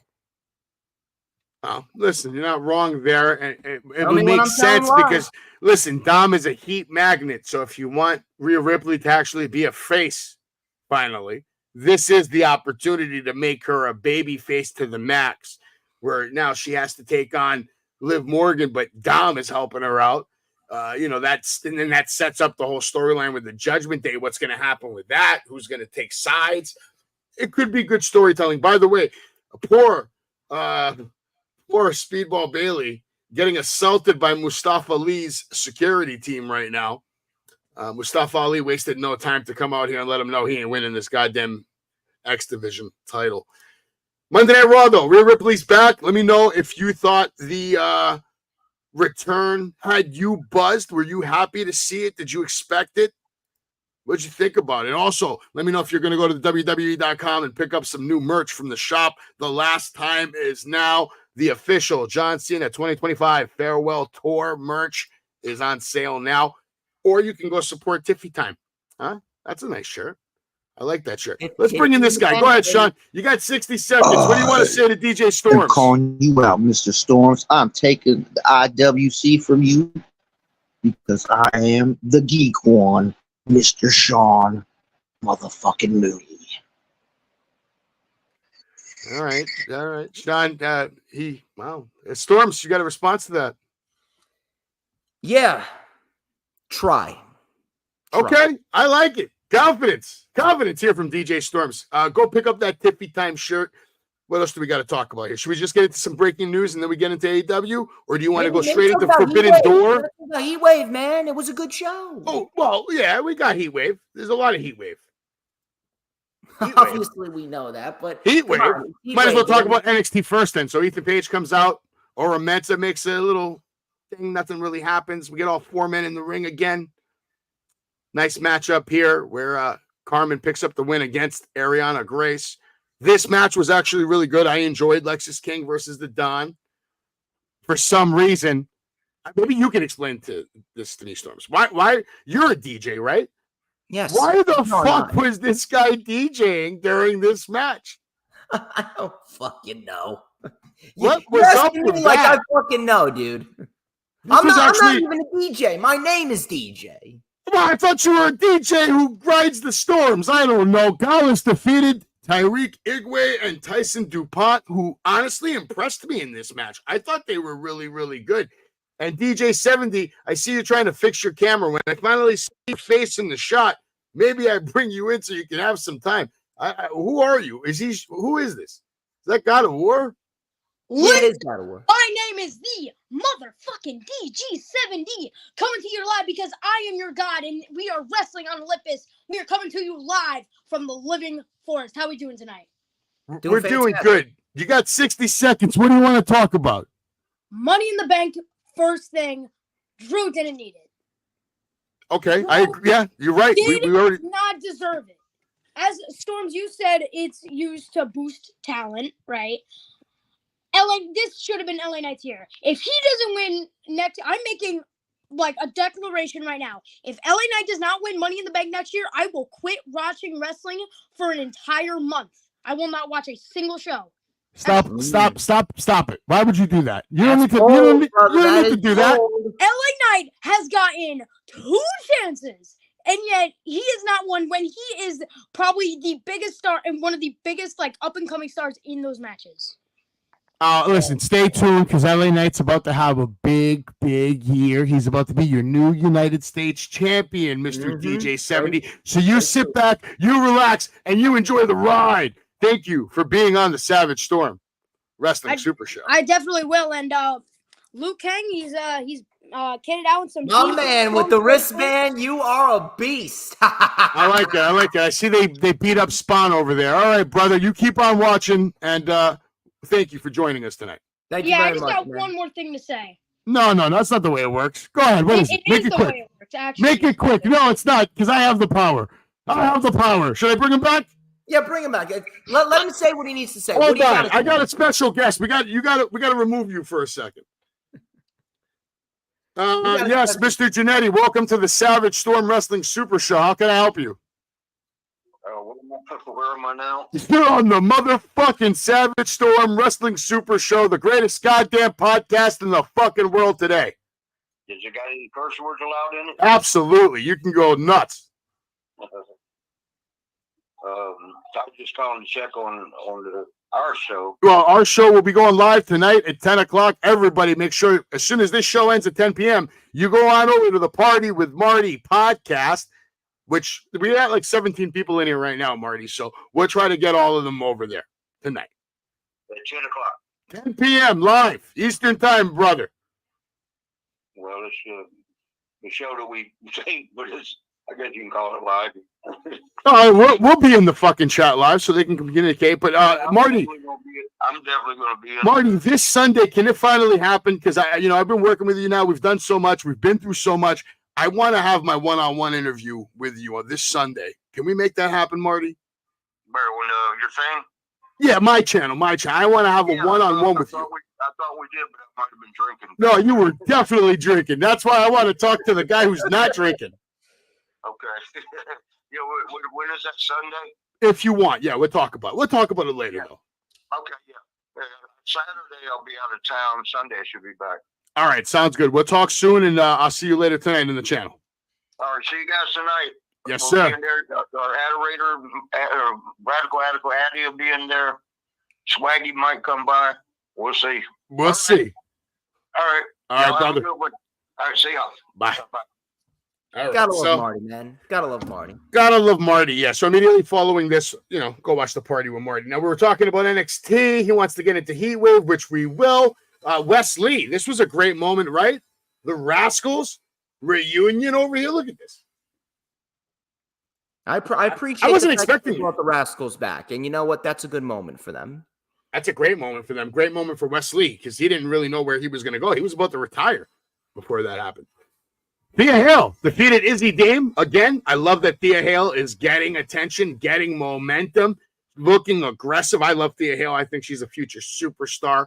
Expect her to make a lot of money. Very curious to see what's going to happen with Chase U moving forward. Do we bring on? What would you do, Storms? Do you bring in all of Chase U to WWE? Like when it's time? At this rate, you're going to have to because they're a complete package together. It wouldn't make sense to separate them. I think they could get some good momentum at WWE if you And you know what? They put on one of the best matches of the weekend with Nathan Fraser and Axiom. Yeah, no, you're not wrong about that. Look at the OTM. They defeated the OC, biggest win of their careers. We had Soruka defeating Fallon Henley via disqualification. And I like the look of this faction right here. I don't know what we're calling them, but whatever that is, I want more of it. I like it. Good match, though. And again, this guy's, look at him. What the fuck are you doing, Eddie Thorpe? DJing. I don't understand. Trick Williams and Joe Hendry defeated Ethan Page and Sean Spears. Obviously, we knew that was going to happen. And it was supposed to be Javon Evans, right? But then Javon Evans got attacked earlier in the night. So they had to say his name, and my man appeared. Joe Hendry. Look at him. Look at him. And then he's on NXT. The guy's out here choke slamming people like he's the Undertaker. This shit was wild, Storms. Great show, great ending. And then obviously we'll get into Heat Wave. What did you think about the opening match? Or is there a specific match, or do you just want to talk about the show in general? And I'll just slide. We talk about the show in general. We can go match by match. Heat Wave, very good show. Great show, actually. Easily the best NXT Premium Live event of the year. Better than Battleground. Better than Vengeance Day. Even better than Stand and Deliver. Sloppy at times, this opening match, but it was a very good opening match. Again, got to give my props to Obafemi. He's become one of the best things about the show. I almost thought that Wesley was going to win. However, we did not get that. Instead, we got Obafemi winning. Now, the only question that I have is who exactly is going to beat Obafemi, and I think I may have an answer. I think that they may bring in Moose, and Moose is going to be a signed TNA individual that's going to win an NXT championship. Kalani Jordan and Sol Ruka, great women's match for the NXT Women's North American Championship. Awesome stuff. Both of these women are going to be future pillars of the division. Chase U and Axiom and Nathan Fraser. I said this on my review of NXT Heatwave, and I'm going to say it again. Nathan Fraser and Axiom are the best tag team champions in the entire industry right now. They've elevated those championships significantly, and every single time they wrestle, they put on an absolute banger. This was also the best that Chase U has looked in a long, long time, and I do hope that they do invest in Chase U being tag team champions down the line. But at this rate, it's going to be Nathan Fraser and Axiom's time. Lola Vice and Roxanne Perez. A solid match. Not the best, but Lola Vice, I will say this, is slowly improving, little by little, bit by bit. That is a great thing to see, and I do hope that we continue to see the progression of Lola Vice. But, of course, Roxanne Perez gets the win, as expected. The only downside to Roxanne Perez is that she's not a believable heel. When I look at the woman, I see the woman next door, a woman that I want to put a ring around and marry. I don't see a bitch. That is the only downside. I'm actually going to have to go and stop you there. Listen, I what you're saying 6 months ago, 100% accurate. Over the course of the last 6 months, she has really stepped up her mic skills, her expression, her demeanor, her attitude, the actual way she moves in the ring. And even last night, her just pulling out, or not last night, so excuse me, Sunday, her pulling out the 5 pop rocks in a row just shows that more vicious side. So I think she's tried a lot to really step up on that. But you're right, 6 months ago, 100% girl next door, harmless, couldn't squash a fly. Listen, 2 years ago, I would have told you Cora Jade was the bigger superstar. I can't say that anymore. Oh, no. Roxanne Perez was always the bigger star than Cora Jade. But here's the thing, dude. The whole issue is not with her wrestling. She's a fantastic wrestler. But, dude, I'm telling you, when I listen to Roxanne Perez cut a promo, it's like I'm watching fucking Bubbles from the Powerpuff Girls try and cut a promo. It's just not intimidating. That's the big issue. And by the way, Sean, we are watching TNA. If you've noticed, I've been giving out the results as they've been happening. Right now, we're about to watch Rhino versus AJ Francis. And AJ Francis is talking a lot of shit to the man beast. And listen, AJ Francis is probably going to pick up the win here because he's got, Rich Swann in his corner. But I hope he gets gored like a dirty whore. All right, maybe that was a little too much. It was very much so, a little bit overboard. But regardless, Roxanne Perez and Lola Vice, solid match. And then we got the Fatal 4-Way. Javon Evans, Trick Williams, Ethan Page, and Sean Spears. Excellent Fatal 4-Way. And I'm going to throw it out here. Javon Evans was indeed the standout here. Javon Evans at 20 years old, he was the standout in this match, and he looked like he fucking belonged in that match.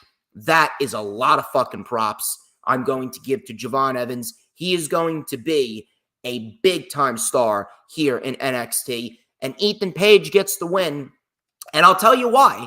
It had to be done. You know why it had to be done? Because WWE, they realized that they fucked up back at Battleground. Ethan Page was the correct man to take the title off of Trick Williams, not because of the fact that, oh my God, he's been built up to this point and he's worked so hard to get to this point. No. They needed to do that because they put Ethan Page in a scenario where he simply couldn't lose. And you want to talk about first impressions, it was actually worse for Ethan Page to lose to Trick Williams than it was for Braun Breaker to lose to Sami Zayn. They needed to do this because if Ethan Page lost 2 back-to-back championship main events here in NXT, then my God, I'm telling you, really. Listen, I can't agree with the first statement and the second statement. Listen. Trick Williams has been a well-established champion. He's had solid improvement over the last 2 years, much more than I ever thought he would. He's actually turned out to be a reputable champion, has a good, obviously a good body, good look, has a catchphrase, the crowd's over. They even chant his shit on SmackDown sometimes, and he's not even in the building. So he's over. They've done their job with him. Him actually beating Ethan Page, it did bother me too at first, but it's not terrible for long-term NXT storytelling because now we know Trick Williams is a credible guy. He can beat the current NXT champion. He has beaten the NXT champion. So they should have built up someone else beside Ethan Page. But regardless, this match was so fun, and you gotta love the finish. I mean, Ethan Page. This makes him like the ultimate asshole. The guy didn't even win his title. He won. Trick Williams helped him win the title. He knocked him out and knocked out Javon Evans. You made Trick Williams, the current champ, look like a god right before he loses his title to a guy that got knocked out and another guy that got knocked out by the champ, who's now no longer the champ because Ethan Page is the champ. Great ending, great storytelling, and I got to give props out to one guy. The MVP of that match was Javon Evans. Yes, Javon Evans, future champion, and I'm gonna go out on a limb here. If he can really improve on his mic skills, and his mic skills aren't terrible because he just talks, he keeps it real, but he needs to work a little bit more on his time. It takes time anyway. He's a kid, he's a baby. He might be the only person that could break Randy Orton's record. He's got a shot. He's got a shot, dude. Think about this. Think about this. 20 years old. When was the last time we saw a 20-year-old in a premium live event on WWE? Think about that. Not very often. Not only in the main event, but he's competing for the championship of NXT. It's wild. A lot can happen in 4 years. We will see. Now, here's what I will say. This is going to be the spot where Ethan Page succeeds. A lot of people are asking, well, why didn't Ethan Page succeed in AEW? It's quite simple. Because Ethan Page, as good as he is, there are just factually a lot of people who are better than him. Ethan Page succeeds when he's a big fish in a little pond. He succeeded in Impact, and he's going to do the same in NXT. When he gets called up to Raw and SmackDown, that's going to be the deciding factor of whether or not he can really hang in a big ocean like that. I think he's fully capable of competing on a very high level. I'm hoping they give him like a Robert Roode kind of NXT run right now. You know, that rich asshole takes advantage of all the accommodations, the limos, the girls, the booze, the partying, and then bring it to Monday Night Raw. Unfortunately, when Roode came to Monday Night Raw, they didn't let him have that NXT style. They made him a fucking babyface just because of his theme song. Yeah, I don't know. Anyway, this match here on TNA just finished. AJ Francis picking up the win on Rhino, but now Frankenstein's out here, PCO, and he's beating up AJ Francis. And I can't believe PCO at his age, what is he, 56? He just did a suicide dive and landed neck first because AJ Francis moved out of the way. He's an absolute nut, I'm telling you. What an animal. What an animal. All right, so we got NXT TakeOver out of the way, and it definitely was one of the best shows of the week. One of the best pay-per-views. I thought it was better than Money in the Bank. Yeah, I you know what? If you're gonna put that forth, yeah, I can't really say you're wrong there. I thought it was better overall. It was. I think it was overall better pay-per-view than Money in the Bank. Was it better than Forbidden Door? I'm definitely not going to go that far. I mean, it depends on how Door just had much more. There was so much more. Yeah, it depends on how you look at it. That's for sure. There was a lot to take in at Forbidden Door, but One criticism I will give about Forbidden Door before we move on to they didn't have Joe Hendry. Forbidden Door. Listen. We all know Joe Hendry's great, but they don't need Joe Hendry. Everybody needs Joe Hendry. No. Come on. Listen. We need just enough of Joe Hendry. Too much of Joe Hendry is not all that crazy. But either way. This guy says I say my knowledge. You got to show your face. Kratos isn't a real person. You want back in? Yeah, if you show your face, we'll let you babble for another 60 seconds. Come on, man. You got to be. We were gonna say your name, and then you appear. How you doing, Raging Girl Gamer? She's awesome. All right, look, here it is. Go ahead. You got 60 seconds, kid. Ladies and gentlemen, your God has finally shown his face to the world of the IWC. Now I got stuff to say. Now listen to me. Listen to me really good. All right, are you listening? I don't think you're listening. I'm listening, bro. You're wasting your time. First of all, I want to say once again, they shouldn't be pushing Drew at all. Worthless. The only point is to build him for SummerSlam, which I think is a very good idea.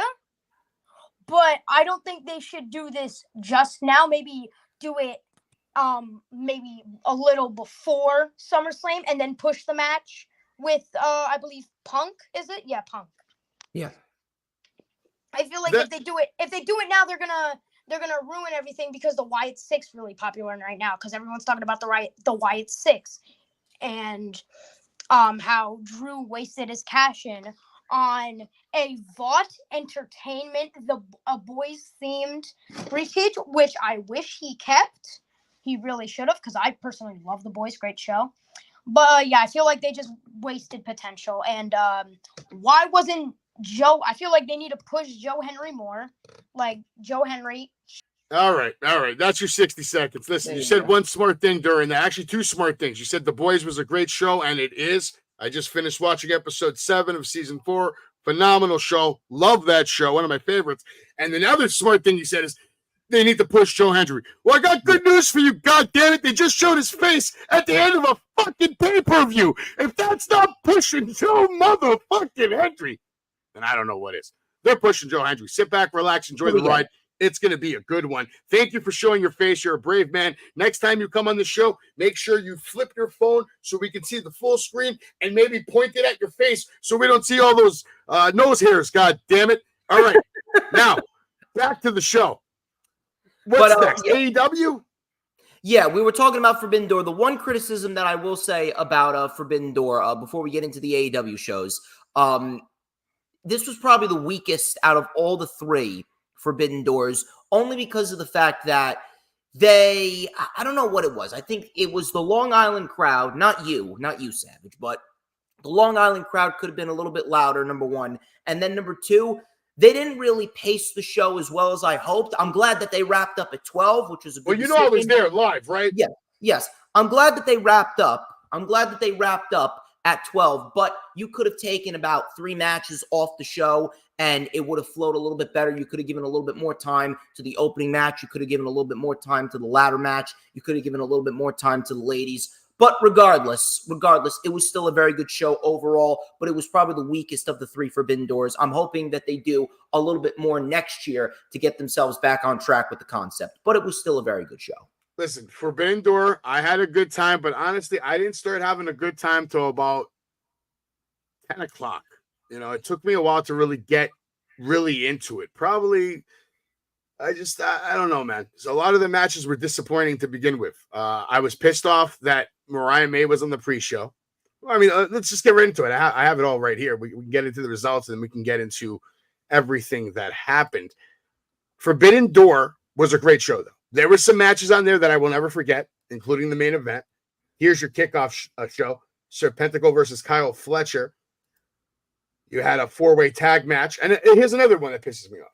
The biggest gripe I have about AEW pay-per-views is they put too much shit on the goddamn card, which, like you said, takes away from some of the matches. Yeah, the first 2 matches on the pre-show you didn't need. You could have just did the last 3 matches. Yeah, but first of all, House of Black, the way they've been booked, right? Like, they our main roster. They have no business on the goddamn pre-show. And Willow Nightingale has no goddamn business on the Listen, I have no problem with them making the pre-show feel important, but all you need were the last 3 matches, because the last 3 matches, you had the big stars, you had important matches, matches that meant something, matches that were going to bleed into Dynamite. But the first two matches weren't necessary, and they actually weren't as beneficial as Tony Khan wanted them to be. So you could have taken the first 2 matches off the pre-show and just did the last 3, and the show would have flowed a lot better. Mariah May match shouldn't have been on the pre-show too, especially with what they just did with her. But whatever, I'll take it.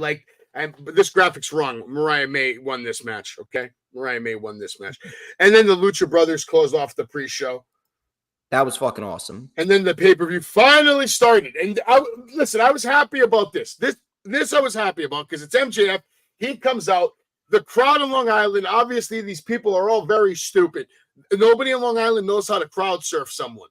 MJF attempted to crowd surf, and these idiots in the front row right there, they're just holding him up. No one's trying to move him. They're just holding him up and groping him and grabbing him to the point where he's like, all right, put me down, please. Please put me down. Stop tickling my asshole. Just put me down. I don't like it.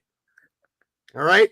We had Tanahashi and the Acclaimed versus the Elite. Of course, the Elite, we're going to pick up the win there. A very good match for what it was. Nothing. It was a good match. That's all it was. It was a good match. Okada looked like a star in that. Bryan Danielson looked great, defeating Shingo Takagi. Good shit. Tony Storm, of course. This match was good, but this was, for me, a good time to go check out the merchandise. All right. I checked out the merchandise, and my biggest gripe about AEW, again, besides the fact that they put too much shit on the show, their merch sucks. They have no selection. I went to like 4 different merch tables, all had the same tired old shit. Where is your merch, Tony, for your big stars? Where is the sick Will Ospreay jerseys? Where's the sick shirts? Where's the Will is in New York? Where's the Swerve's in New York? Where's Swerve's house in New York? What are you doing? Like a few years ago, you used to go to an AEW show at the UBS or, Arthur Ashe Stadium. My God, they did a great job with the merch a few years ago. They used to have these big trucks and tents and just hundreds of options. This last show, there was maybe like 15 shirts on sale, Storms. 15 shirts total. And they were all trash. I don't know what's going on there, but they're gonna have to get that back on track. But we got a very good women's match there. This right here was probably the sleeper match of the night. Very good match between second best match of the night. And Zack Sabre Jr. got the win, as he should. We got Samoa Joe Hook and Katsuyori Shibata. This was not bad. This was actually better than what we got at Double or Nothing with Shibata, Hook, and Jericho. But you could have taken this match off the show. You could have put this match on Collision. I am glad that Hook won. Hook won with the Judas effect to Jericho. And it looks like Jericho is taking a new character direction for himself, which we will talk about, because if we're going to get unhinged Chris Jericho, that's going to really take his character in the right direction. But not a bad.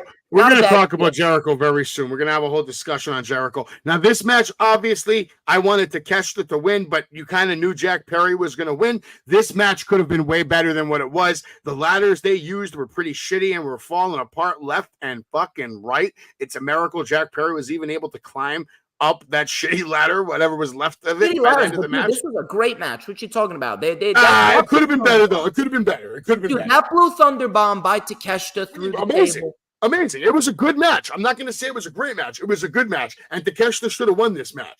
I don't care about Jack Perry. Jack Perry didn't even need to be in this match. You bring back Jack Perry, he attacks the owner of the company, and then he goes after the mid-card title.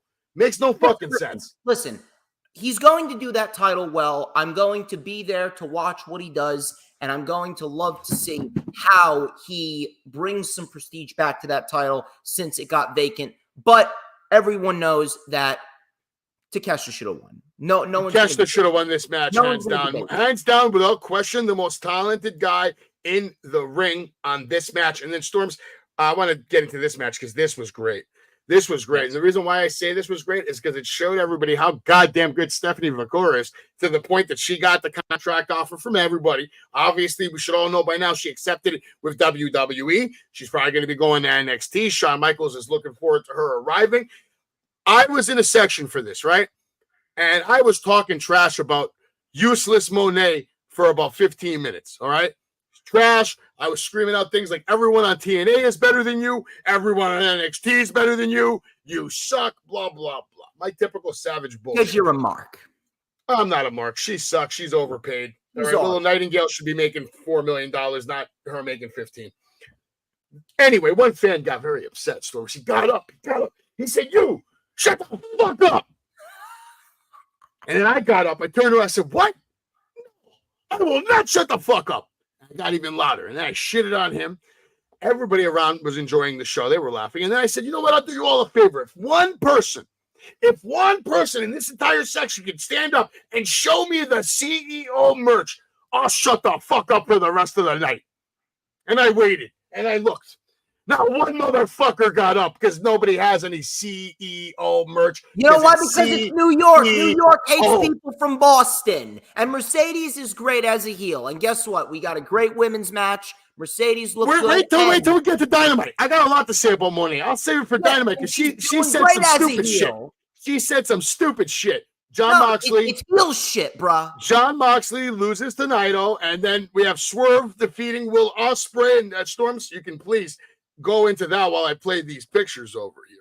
Yeah, one of the absolute best matches of the night and one of the best matches of the year with Swerve and Ospreay. Will it make the top 10 of the year for me? We'll have to wait and see how that plays off. But they did the right thing.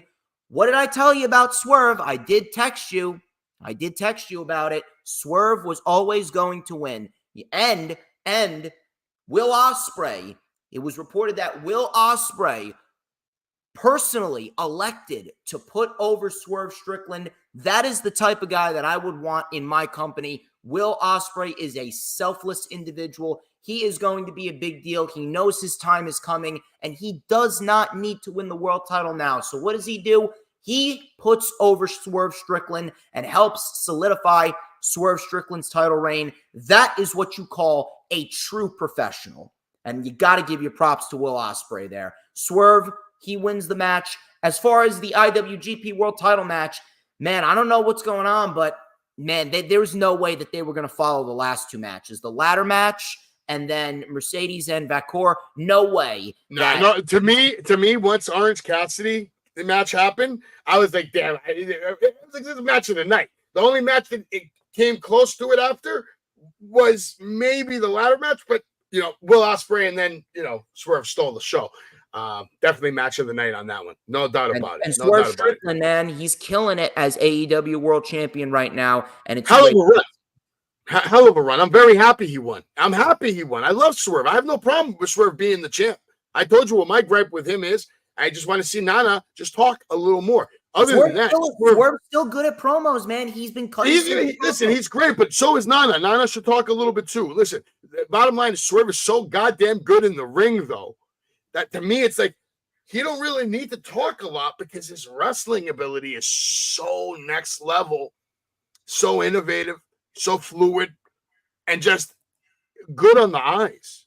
This match was like watching two people who have put in the time to perfect their craft, which is wrestling, and it was great to see. It's a nice glimpse into the future of kind of matches we're going to look forward to, because I don't think this is the last time we're going to see these two in the ring. No, it's going to happen in the future, that's for sure. And I am certainly going to love when we do get this match down the line one more time. Again, got to give you props to Will Ospreay for being a selfless individual and helping Swerve solidify his championship reign. Yeah, I heard about that. I mean, look at this shot on that house call. Beautiful shit. And I love how the ending protected Will Ospreay. It protected him because Ospreay, he's taking all these finishers. He takes the Swerve Stomp, he kicks out. Takes the house call, he kicks out. And then with all the little amount of energy he has left, he goes for the hidden blade. Swerve just catches him, just pats him on the head. It's like fucking, it's like ready to put Old Yeller down. The guy's getting ready to put Old Yeller down, and he puts Will Ospreay down on his knees, gives him one last house call, and then the big pressure. And I see what we got over here. Nana, we're gonna do this. Fucking Nana. Nana, we say that, baby.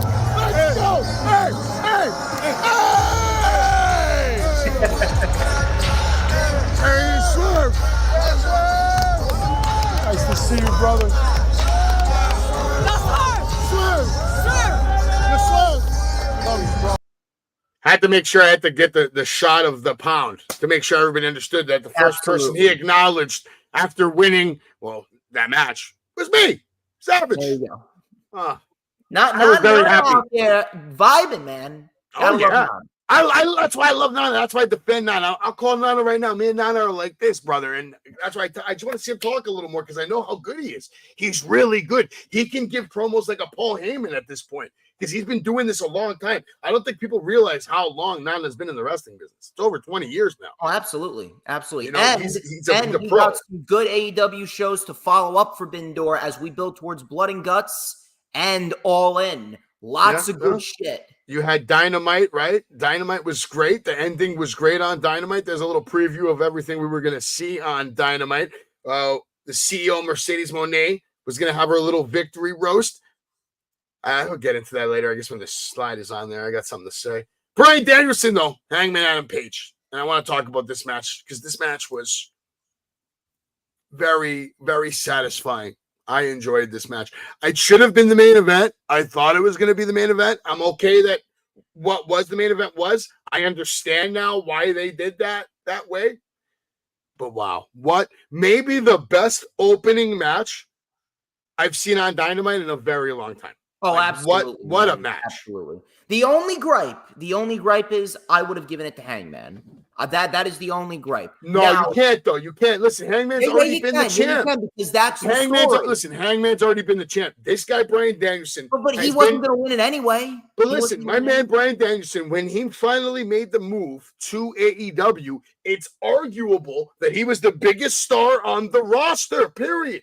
Came in, unselfish, did nothing but work with people in the back, did nothing but put people over. Lost match after lost match after putting people over, working with them in the back, working out contracts, working out negotiations, working with talent relations. This guy, if anybody actually deserves a AEW World Championship run right now, it really is Bryan Danielson. I can't even begin to tell you what other AEW superstars have told me about the impact Bryan Danielson has made not only on their lives, but their professional careers.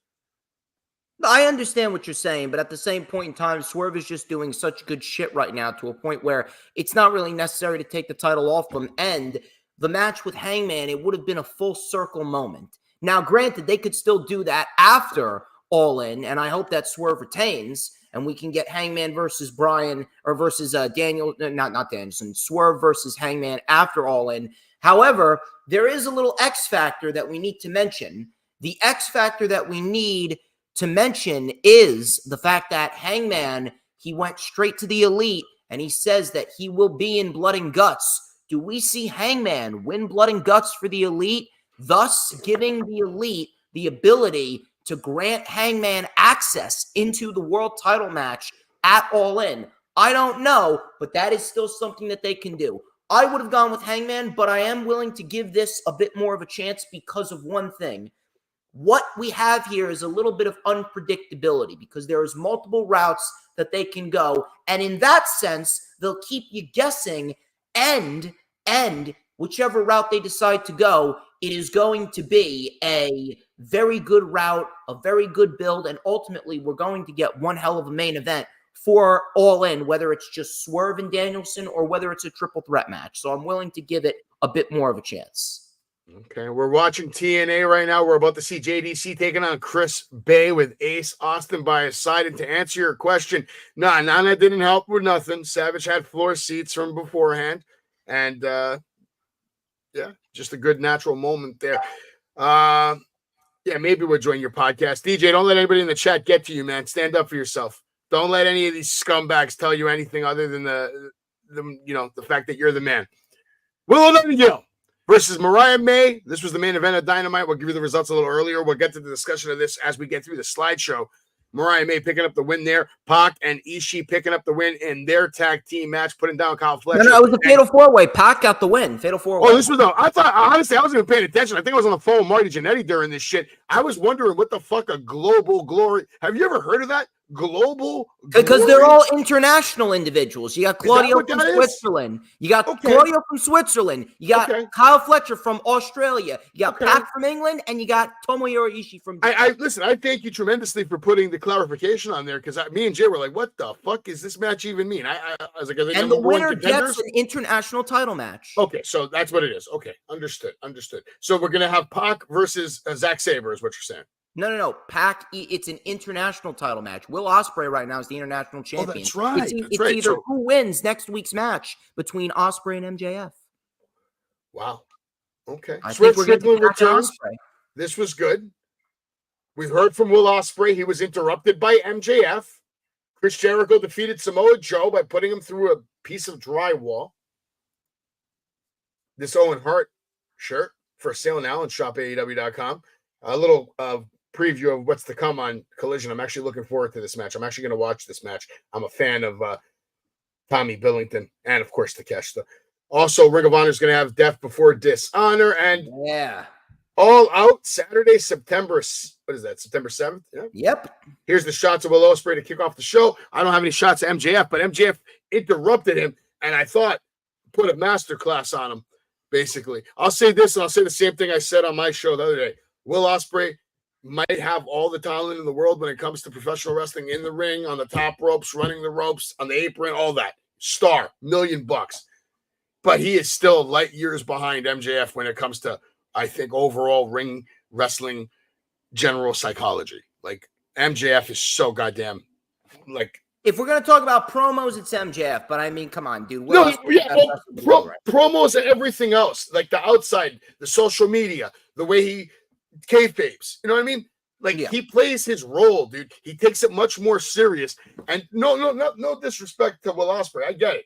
He doesn't need to do any of that because, like Swerve should, Will does all the wrestling. The wrestling does the majority of the talking for Will. Now, here's the question I'm going to pitch to you. We got ourselves the 250th episode of Dynamite next week, and we got ourselves MJF and Will Ospreay kicking off the show.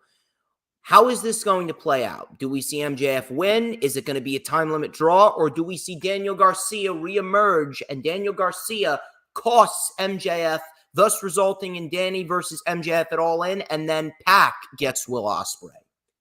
Honestly, I think you are going to see that. The fact that, MJF went out of his way to embarrass Garcia.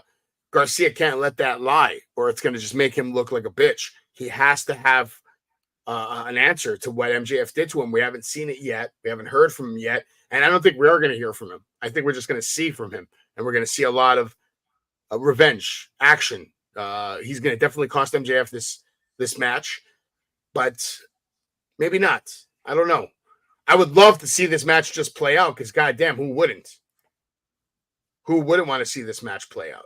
I mean, I'm looking forward to it. That's for sure. Here's some of the matches that are coming up on Rampage, and the match that Storms and me are talking about right now is coming up next week on Dynamite. And my God, on Dynamite already, episode number 250. And look at all this shit. They have so much going on. 6 matches on Rampage. No, 5, I think. They should. Jesus Christ. Swerve and Okada, champion versus champion. This is crazy, by the way. This is crazy. It's hard for me to not say that this is going to be match of the night, dude. Because I don't know. I mean, listen, if there's a match that could potentially rival MJF and Will Ospreay, it is this match. And yeah, but you know what? This is another one of those matches where the Bucks are going to get involved. You know they are, because now it's probably, blood and guts. But I think Swerve's going to take this. They're going to maybe, but they might just turn this into an example of what's going to happen in blood and guts. And how do you make an example? Maybe this goes to a time limit draw. Who knows? Maybe, but I'm looking more forward to this match than this match, to be honest with you. I don't know why. Probably just because it's I didn't expect this match. I've been expecting MJF versus Ospreay because of what's been happening, but this match, this is out of left field. I'm looking forward to it either way. That's going to be a big Dynamite next week, man. I can't wait for Wednesday. I think we're going to get Mercedes throwing out a TBS Championship Open Challenge, so it's getting even bigger. We're just stacking. They might actually hit some big ratings finally, because the last few shows have been clicking really hard. It's about ratings, dude. Come on. Listen, some people care. All in London, AEW World Championship. Swerve versus Bryan Danielson. I am tempted, Storms, to go online right now and buy a ticket to London. I want to go to an All in London, and I wish I would want to go have to the this? opportunity to go. I wish, dude, but unfortunately, it's too late. Too late for me right Never now. too late. Why is it too late? I got a lot of shit to do, man. Listen, if Never you too late. go, take some good photos, take some good videos for me, man. I'm gonna be watching. I'm scared to actually look at the airline prices right now because it's it's July. It's it's probably the month before. It's summertime. It's probably going to cost more to fly there than it would to stay there. I wouldn't even have to. I have a house we could stay in there. Actually, we'd get free food, free bedding. Just have to pay for our transportation. But this seems like it's going to be a historic match. I don't know why I'm getting that vibe. I feel like this is going to be one of those matches that people talk about for a very long time because of the significance it's going to mean for Bryan Danielson when I think he's actually going to defeat Swerve for that title, have his last sunset, right into the sunset as AEW World Champion. And you can't argue that it's not well-deserved. I don't know. I think if you're going to have Bryan win the championship, maybe he goes out in the Tacoma Dome. Okay. For Wrestle Dream, that's on October 12th. You never know. Why not? He made it clear he doesn't want to be doing this much longer. He wants to get to his family. He wants to get to retirement, and he wants to do it healthy. He's made that very clear. He doesn't want to be one of those guys that has to limp the rest of his life with his kids. I mean, he doesn't look like he's one of those guys. Even at his age, he can still do it. No, 100%. But one wrong injury, though, we know anything can happen in the world of wrestling. And every time he has a match, there's a chance he gets fucking hurt. So, I think his point is I want to do my thing, want to make my statement, have my run, and I'm gone. We'll see. We'll see what happens. I'm still going with Swerve. Who do you got here in this one? I'm going with Mariah May, man. You're going all the way Mariah May? All the way, baby. Kind of hard to argue that after the way Dynamite ended. Probably the best ending of the week on any TV show. I thought this was better than Rhea Ripley's return. I thought this was better than the ending of NXT Heatwave. It was so well done. The way she won the championship, and the first thing she did, run, grab that championship, and just wail on everybody. I loved it. And the match was good too. Yeah. The match was great. Good shit, man. Really good shit. Cannot wait to see what we have going for us as we get into All In and Mariah. And listen, I'll tell you this. I wasn't expecting it because I had Tony being the one to turn. Instead, they pulled the rug out from underneath everyone, and they gave the heel turn to Mariah May. That is something that I can really get behind. Good shit right there. Overall, Dynamite was a great show. And by the way, I thought it was way better than Monday Night Raw this week. No question asked. Yeah. Chris NXT was really good too, but I'll give it to Dynamite. Dynamite was better than NXT this week. Probably going to be better than SmackDown. And by the way, Jericho putting Joe through a wall, and he's acting like a fucking psychopath now. It wasn't really all that interesting in the beginning, but if we're going to take this learning tree shit into a direction where people that go against Jericho are going to get the shit beat out of them, and Jericho is just going to become an unhinged maniac, that is something that I can get behind, and that is what's going to make the gimmick that much more intriguing. Jericho looked like he was getting ready to fucking commit murder right there on the spot. That was a very, very nice visual of Joe getting put through the wall like that, and it protected Joe. I definitely protected Joe. I don't mind any of the nonsense from Jericho. To me, Jericho's one of the only guys who gets that pass. I was talking about this the other day. Name a wrestler right now who's active, who has more experience, more knowledge, more wisdom than Chris Jericho. The learning tree gimmick actually makes sense because I guarantee you can look day and night. You won't find anyone who has the resume of a Chris Jericho who's still active today, has that experience, knowledge, wisdom, all the different companies, all the different matches. The learning tree gimmick makes sense. I like it. It's growing on me. To me, Jericho's one of those guys that will just get a pass no matter what he does. Anything he does is gold because he is Chris Jericho. It's kind of a roller coaster gimmick, but he's slowly starting to get himself on the right track. Initially, it was cringe, but he's trying to work against the current right now. He's slowly starting to get into it, but we'll see how it plays out from here on out. But overall, excellent Dynamite last night. Excellent stuff. We got a lot to look forward to. We got, all in, all out. And I do have a piece of breaking news here for Collision on Saturday. It's going to be Dalton Castle versus Roderick Strong, and the winner gets Mark Briscoe at Death Before Dishonor for the Ring of Honor World Championship. And we do have 2 matches already confirmed for Death Before Dishonor. It is Billy Starks versus Red Velvet for the Ring of Honor Women's Television Championship, and it is Queen Aminata versus Athena, the best women's champion in all the industry, minus Toni Storm, obviously, for the Ring of Honor Women's Championship. And Lee Moriarty recently just defeated Wheeler Yuta, or should I say he lasted the time limit in the Ring of Honor Proving Grounds match. It looks like we're going to get Wheeler Yuta and Lee Moriarty for the Ring of Honor Pure Championship. That's something that I can get behind. Death Before Dishonor looking good. What's up, Rewind? What's up, Freddie? Rewind. I can't say that MJF's the best wrestler in the world. I'm sure Storms can't either. He's one of the best wrestlers in the world. I'll say that. He's Will up there. Ospreay right now, man. He was wrestler For me, it's still still Seth Rollins. Will's up there. There's a few guys in that list. MJF's one of them, though, but he's not number one. By the way, Joe Hendry now coming out on TNA. We'll keep you updated with what happens with that. I guess we could talk about the rest of the week that was AEW last week. Yes. We had some good matches. Hangman Jay White was a great match. I loved it. By the way, I loved Hangman overall. A lot of people like to give this guy a lot of shit.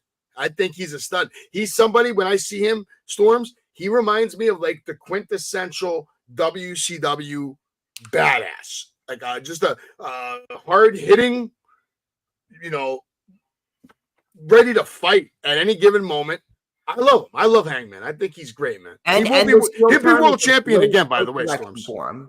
This heel turn's a great direction for him, and Hangman finally gets a victory over Jay White. And by the way, he'll be world champion again, Storms. He will be. Oh, he will be. Multiple times. Oh, yeah, absolutely. And the Patriarchy, by the way, they're targeting the Trios titles. Again, I will state, that is a great, great place for the Patriarchy. It's going to help get Nick Wayne over, and it gives your man Luchasaurus a championship. Luchasaurus building a resume for himself. He's a former tag team champion, he's a former TNT champion, and now he's going to be a former Trios champion. Oh, yeah, we're definitely watching TNA because right now on TNA, it is Joe Hendry taking on Josh Alexander. Elliot believes in Joe Hendry. I believe in Joe Hendry. And Storms, I got a question for you, though. We're going to get back to this screenshot here where we see Jeff Jarrett on Collision. How good was Jeff Jarrett's role in that match on Dynamite between Hangman and Bryan Danielson? And do you think we're going to see Jeff Jarrett versus Hangman Adam Page now? No, I don't think we're going to see that match, but I will give credit where credit's due. Him in that role was very, very nice. And above all else, it does make sense considering his history with Owen Hart, so I didn't mind it whatsoever. No, I actually liked it. I thought it added a lot of context to that whole thing. Collision really good, though.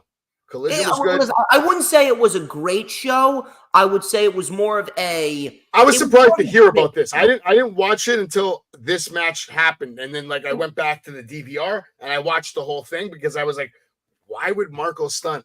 This is so random. What did you think about Jack Perry? It's not random when you think about it. You know why? I wasn't expecting it. It was one of those nice surprises. You know what I mean? It was nice to see because of the history. Yeah, I would say it was a good setup show. It wasn't a great show. It was more of a bridge show to get them through Saturday into Wednesday for Dynamite. And one of the main highlights from the show was Marco Stunt coming in, simply because of the fact that, listen, I'm not a big Marco Stunt advocate, but having Marco Stunt come in and having Jack Perry kind of symbolically kill the last remaining piece of his past, that was a very nice touch. That I have to say. By the way, Steve Macklin is also in this match, and now Moose coming out. I think this is a fatal four-way for the TNA championship. So we could have Joe Hendry could be winning this TNA championship right now, Storms. No shit. Wow, that's huge. Well, I'll keep you posted on this match as it continues. Back to the pictures of Collision, and of course, we have some pictures of Rampage as well. The conglomeration, baby. MJF looking good on Collision as always. MJF with the purple suit. What do you think Christian Cage's role is going to be moving forward in AEW? Since they didn't let him beat Swerve, he's not getting another title shot.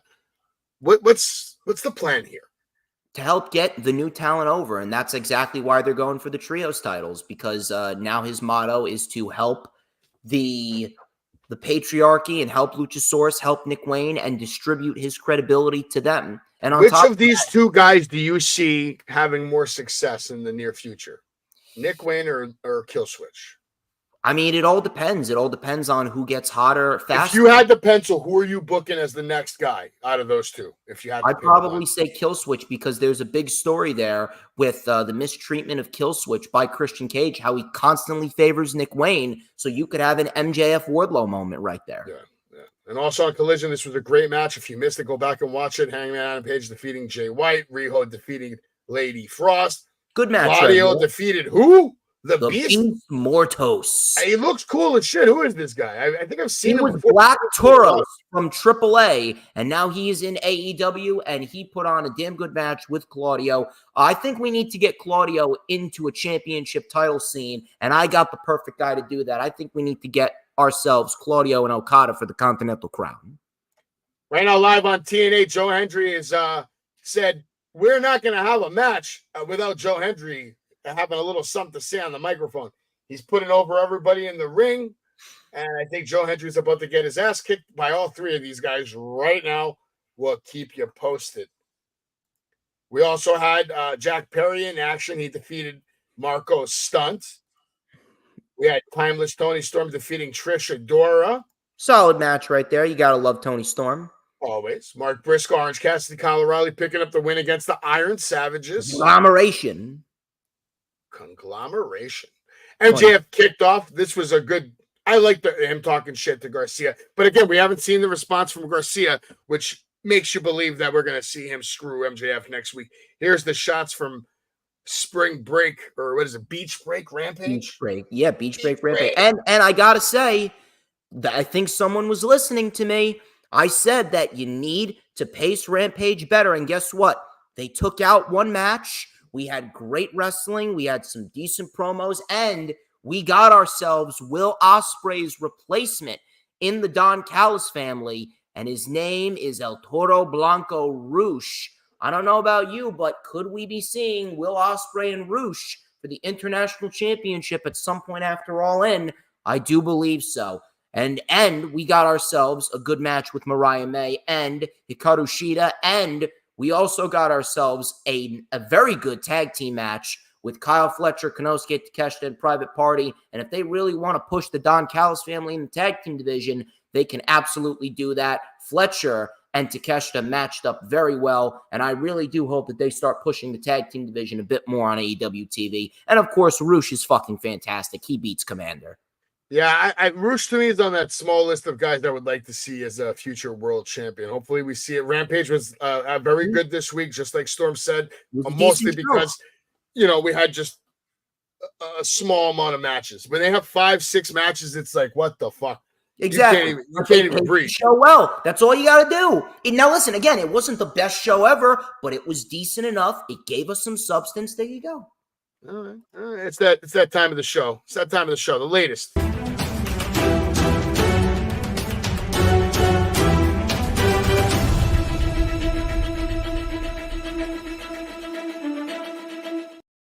So apparently multiple WWE talent auditioned for the role in the Twisted Metal series, but it's clear why Joe probably got selected over all of them because he did an awesome job on that show. Kind of curious who auditioned from WWE, though. Kind of curious. I don't know. LA Knight threatens Logan Paul with another house visit ahead of SmackDown. Like I told your friend earlier, that DJ kid that says he's a god. Told him, don't worry. LA Knight's going to win that title off Logan Paul. It's going to happen. Amen. Bailey advocates for another WWE Evolution event. And Storms, we haven't seen another Evolution event, right? It's been many years. Why hasn't that been an annual thing to celebrate the growth of the women's division in general? Because WWE doesn't care about women's wrestling. I mean, just look at how they're building up Bayley's title reign. Spoiler, they're not building up her title reign. They're giving her no substance. You might be making a good point, but look what they did with Rhea Ripley. So, like, in one light, you're right, but in another light, they, and look what they're doing with Liv No. Morgan. Rhea Ripley's title reign didn't start to get going until January of this year. Between April and December of last year, Rhea Ripley had nothing to work with. Then they gave her a great match with Ivy Nile. They gave her Nia Jax. They gave her Becky Lynch. And then, unfortunately, she got injured. Hey, you forgot that they gave her Zelina Vega in Puerto Rico. Listen, it was a fine match for what it was, but was it memorable? The answer is no. I'm sorry. I remember it. I remember that, Zelina Vega almost could have won that match because of the crowd, but, that was not the case because Rhea Ripley's just too much. And WWE, apparently they put Joe Hendry on their roster page. So if that's not giving him a push, holy shit, what is? Ronda Rousey claims that anyone is better than Vince McMahon as head of WWE. She's not wrong. I think she is wrong. Not anyone. Not anyone. Anyone? Come on, dude. I mean, I would anyone? I would be a better individual anyone in that place. Yes. Dude, you could take my dog who doesn't even know his tail from his fucking toenail. Here's the thing, DJ. Once upon a time, Vince McMahon was 25 years old, 26 years old, young man like you. And I don't think anybody could go back in time and replicate the success that Vince had in the 80s and the 90s. I don't think it's remotely possible. I mean, to be quite honest with you, if someone went back, I do believe that I could. But let's be honest here. It's a lot harder to get wrestling off the ground in this era than it was to get wrestling off the ground back in that era. I don't think people really, and I'm going to do an episode about this soon. I don't know when, but I want to do a Vince McMahon educational episode where I literally go through the man's entire career. And when I say entire career, I'm talking about when he was doing interviews for independent wrestling promotions, when he was doing commentary, when he first got going. He actually wanted to be a wrestler and his dad wouldn't let him. Yeah. There's a lot to talk about, Vince, but I understand all the hatred for the last 10, 15, maybe even 20 years. A lot of tough shit to go through. But, what he gave us in the 80s and 90s, it's kind of uncomparable. But Ronda Rousey, nonetheless, she claims anyone's better than him. Booker T claims he will never retire from in-ring competition. Can you believe that, Storms? Is that real? If he can stay in shape, then listen, all right, go ahead. Guy's going to have a match when he's 70? I doubt that. He'll Ric Flair did. Ric Flair did. At some point, trust me.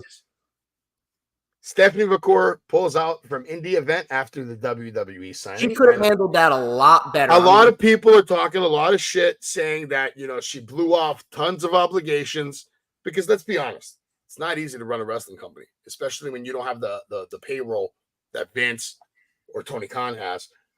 You're putting money out of your pocket to pay for promotions, to pay for talent, to pay for advertisements, months and months in advance, in the hopes that you can pack out whatever venue you have. So, yeah, she could have handled that a little better, just a little. Now, what do you think about this? Tony Khan claims that he never spoke to Shane McMahon. Do you believe him? Yeah, I do believe him. I don't think that there's any reason for him to lie there. I don't understand why there would be a reason for Tony Khan to speak to Shane. What if the reason for him to lie is so that he throws everybody off? He wants to keep it a surprise. No. Listen, if he's never spoken to Shane McMahon, then wouldn't we have heard some stories? Because listen, the media is all over this shit. Nothing's a secret anymore. So if Tony Khan was having conversations with Shane McMahon, it would have been reported by now. But listen, if we do see Shane McMahon in AEW down the line, we're going to have Tony Khan say at some point, hey, listen, I've been having conversations with Shane McMahon here and there. I respect him as a businessman, whatever, blah, blah, blah, blah, blah. What was that one dumbass comment saying no one's going to know who Hangman Page is? Are you fucking retarded? Colton Grundy, get him out of here. Get this. He's entitled to his opinion, and that word that you're using, sir. That's stupidity. That word that you're using, sir, is one of those cancel words. Be careful. I don't care. No one can cancel me. I'm DJ motherfucking Storms. They canceled a lot bigger and stronger than you, so be careful. No. No. I'm the biggest and I'm the strongest. All right. I don't know that guy Epstein. I heard he was pretty powerful. What happened to him? Who? Exactly. Who? Exactly. Jack Perry never said sorry to. Come on, who cares? Fuck Jack Perry. Who gives a fuck? CM Punk's an asshole. Jack Perry should be fucking canceled. Fuck that guy. Back to breaking news. By the way, his father was a good actor. Jack Perry is not. Back to breaking news. But yeah, I believe Tony Khan. Jonathan Coachman raises concerns over Wyatt Six sabotaging storyline by breaking character. And I definitely want to have a discussion about this for a moment, because earlier today when I was talking to LaGreca, I don't know how, but we managed to go from talking about Tony Storm to the Wyatt Six and them breaking character by taking this now infamous photo. He says, what happens if Mariah May and Tony Storm go out right after this, take a picture of them eating a donut or whatever the fuck? That's a little bit different because like they're not going out there. They're not taking pictures with the people that they supposedly destroyed on Monday. That's a little different. But at the end of the day, we don't need them to act like inhumane savages because they are human beings at the end of the day. If they're taking a picture with the fan, who cares? If they're taking a picture with people that they're rivaling with, that's a little bit of a different story. Yeah, no, actually, that's a great point. That is a great point. I get where David LaGreca is coming from because he's one of those old school guys, like a lot of old school guys. They hate, when wrestlers don't keep the appeal. But like I told him earlier, I'm like, it's 2024, brother. If the Undertaker's not keeping character anymore, nobody is. These kids are kids, Dave. You are an old man, David. I told him you're like 50-some years old. I'm even old now. I like Dave. Even me, I'm old now. These kids today, they're trained by different standards. They're trained by younger trainers. No one's getting trained by Harley Race anymore. No one's getting trained by, Dr. Death. Nobody's getting trained because these guys are dead and gone, unfortunately. So there is no one really left to train that kayfabe into them. And WWE has accepted the fact that life has moved on. Social media makes it impossible to maintain true kayfabe because, like Storm says, these people are human fucking beings. They have to go out, they have to eat, they have to shit, they want to have lives. The last guy who really tried to keep kayfabe alive, he still tries to keep it alive today. His name is the Boogeyman. The Boogeyman. He goes onto airplanes with a legit black ski mask on. Okay, so nobody knows who it is. Not everybody's like that, man. Even MJF isn't full-time MJF. I've seen him be a human being. Exactly. There you go. It is what it is, guys. It's 2024. It's 2024, Dave. Let it go. Let it go. And by the way, all right, breaking news. Ciampa, his 4th RKO attempt on Randy Orton ends in a failure, Storms. Oh, my God. Tommaso, what are you doing? Can you believe that? You don't try and RKO Randy Orton into his own swimming pool. Maybe the 5th time is the charm, man. But I can't believe it's taken this many years for Ciampa to start really building up the main event traction that he has right now. I hope they keep the momentum going. I just want to see nothing but success for Ciampa and Johnny Wrestling. I'm looking forward to all of that. And you know what else I'm looking forward to, Storms? What's that? July. July is a big month. July is a big month. Friday, July 26th, High Intensity at the House of Glory Arena. I will be there to watch Mike Santana versus Zilla Fatu. My man Swerve Strickland and Prince Nana will be there taking on Amazing Red. Both of these are going to be incredible matches. I will be there. I'll be talking to all the wrestlers. I'll bring the content. I'll be filming some stuff with Nana as well. The immediate night, I will be at Northeast Wrestling. Spencer Slade will be in action. Jinder Mahal will be there. We'll be talking to Jinder Mahal. We'll be talking to all the stars of Northeast Wrestling. And then on Sunday, if you're in the area, feel free. Oh, Broadheadsville, how we've missed you. Come on down, July 28th, next man up. It's going to be a great show. It's going to be a good time. I'll be there doing all the interviews. Every Monday night, I watch Raw live. Tuesday nights, I give you the WWE Weekly Update. Wednesday night, I give you the AEW Weekly Update. And then every Thursday, we combine the worlds together, Storms and Savage, the Wrestling Super Show. Next week, episode 6 coming your way. Thank you for watching tonight. Immediately following this show in about 2 minutes, the Japanese Wrestling Experience with a Japanese mystery wrestler on the Party with Marty podcast. Head on over, subscribe to Party with Marty. Go subscribe to DJ Storms. Subscribe to Wrestling with Savage. Storms has merch and links on his YouTube, which, by the way, I have listed at the bottom of my page. You can go scroll all the way down. You see that sexy circle that says DJ Storms. Click on that and subscribe. Go on over to wrestlingwithsavage.com. You can check out all the merch and upcoming events that I have. A lot of upcoming events. Go to the wrestlinguniverse.com so you can get tickets for all the different superstars they have coming up. This Saturday, I am picking up Sid Vicious from the airport. I am bringing him to the Wrestling Universe. So expect some contact there with the master, the ruler of the universe, Sid Vicious. I can't wait with Sid. We have Sid, Savage in the car together. It's going to be fucking wild. A lot of big signings coming up. And another one that I really want to get to, obviously, Booker T, Vince Russo, Don Marie, Nikki, Garcia Bree. They're all great. Gypsy Mac, great independent wrestler. Elijah is going to be in the house. Joe motherfucking Hendry. I said his name, and there he is. Savage will bring you, and Storms, you are welcome to come on down that day. If you want to have some content with Joe Hendry, you're more than welcome to talk to the man for a couple of minutes. Joe Hendry will be there August 11th. I expect this signing to be insane because of how hot he is right now. So you might want to go online, pick up your tickets now before they sell out, because they will. And like I said, wrestlinguniverse.com, you can find out all the latest signings. This is my next personal signing with DDP. It's going to be a good one. Make sure you come on down, go to their website, check out all the upcoming signings. This has been episode 5 of the greatest wrestling podcast of all time. We appreciate you all. Storms, you got anything you want to say to the posse, to the kingdom before we get the hell out of here?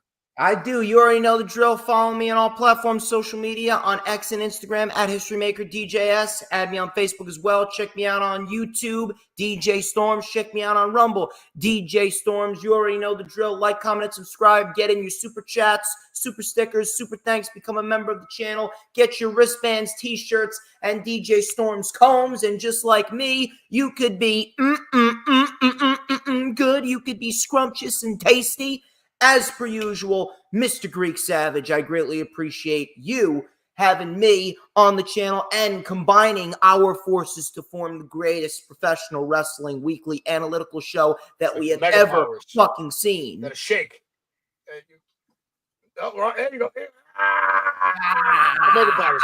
By the way, they're like the mega fucking powers. Mega fucking powers. Moose just retained his title to close us off on TNA. Thank you all for watching. We appreciate you. We'll be back next week. Follow Storms, follow Savage. Keep up with the greatest thing going on in the world today in professional wrestling, and that is the Savage Storm Super Motherfucking Wrestling Show. And we'll see you next week, bitch.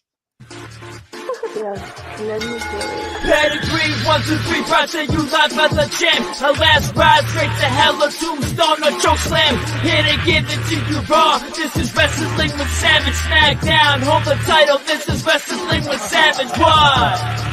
Wrestling with Savage begins now.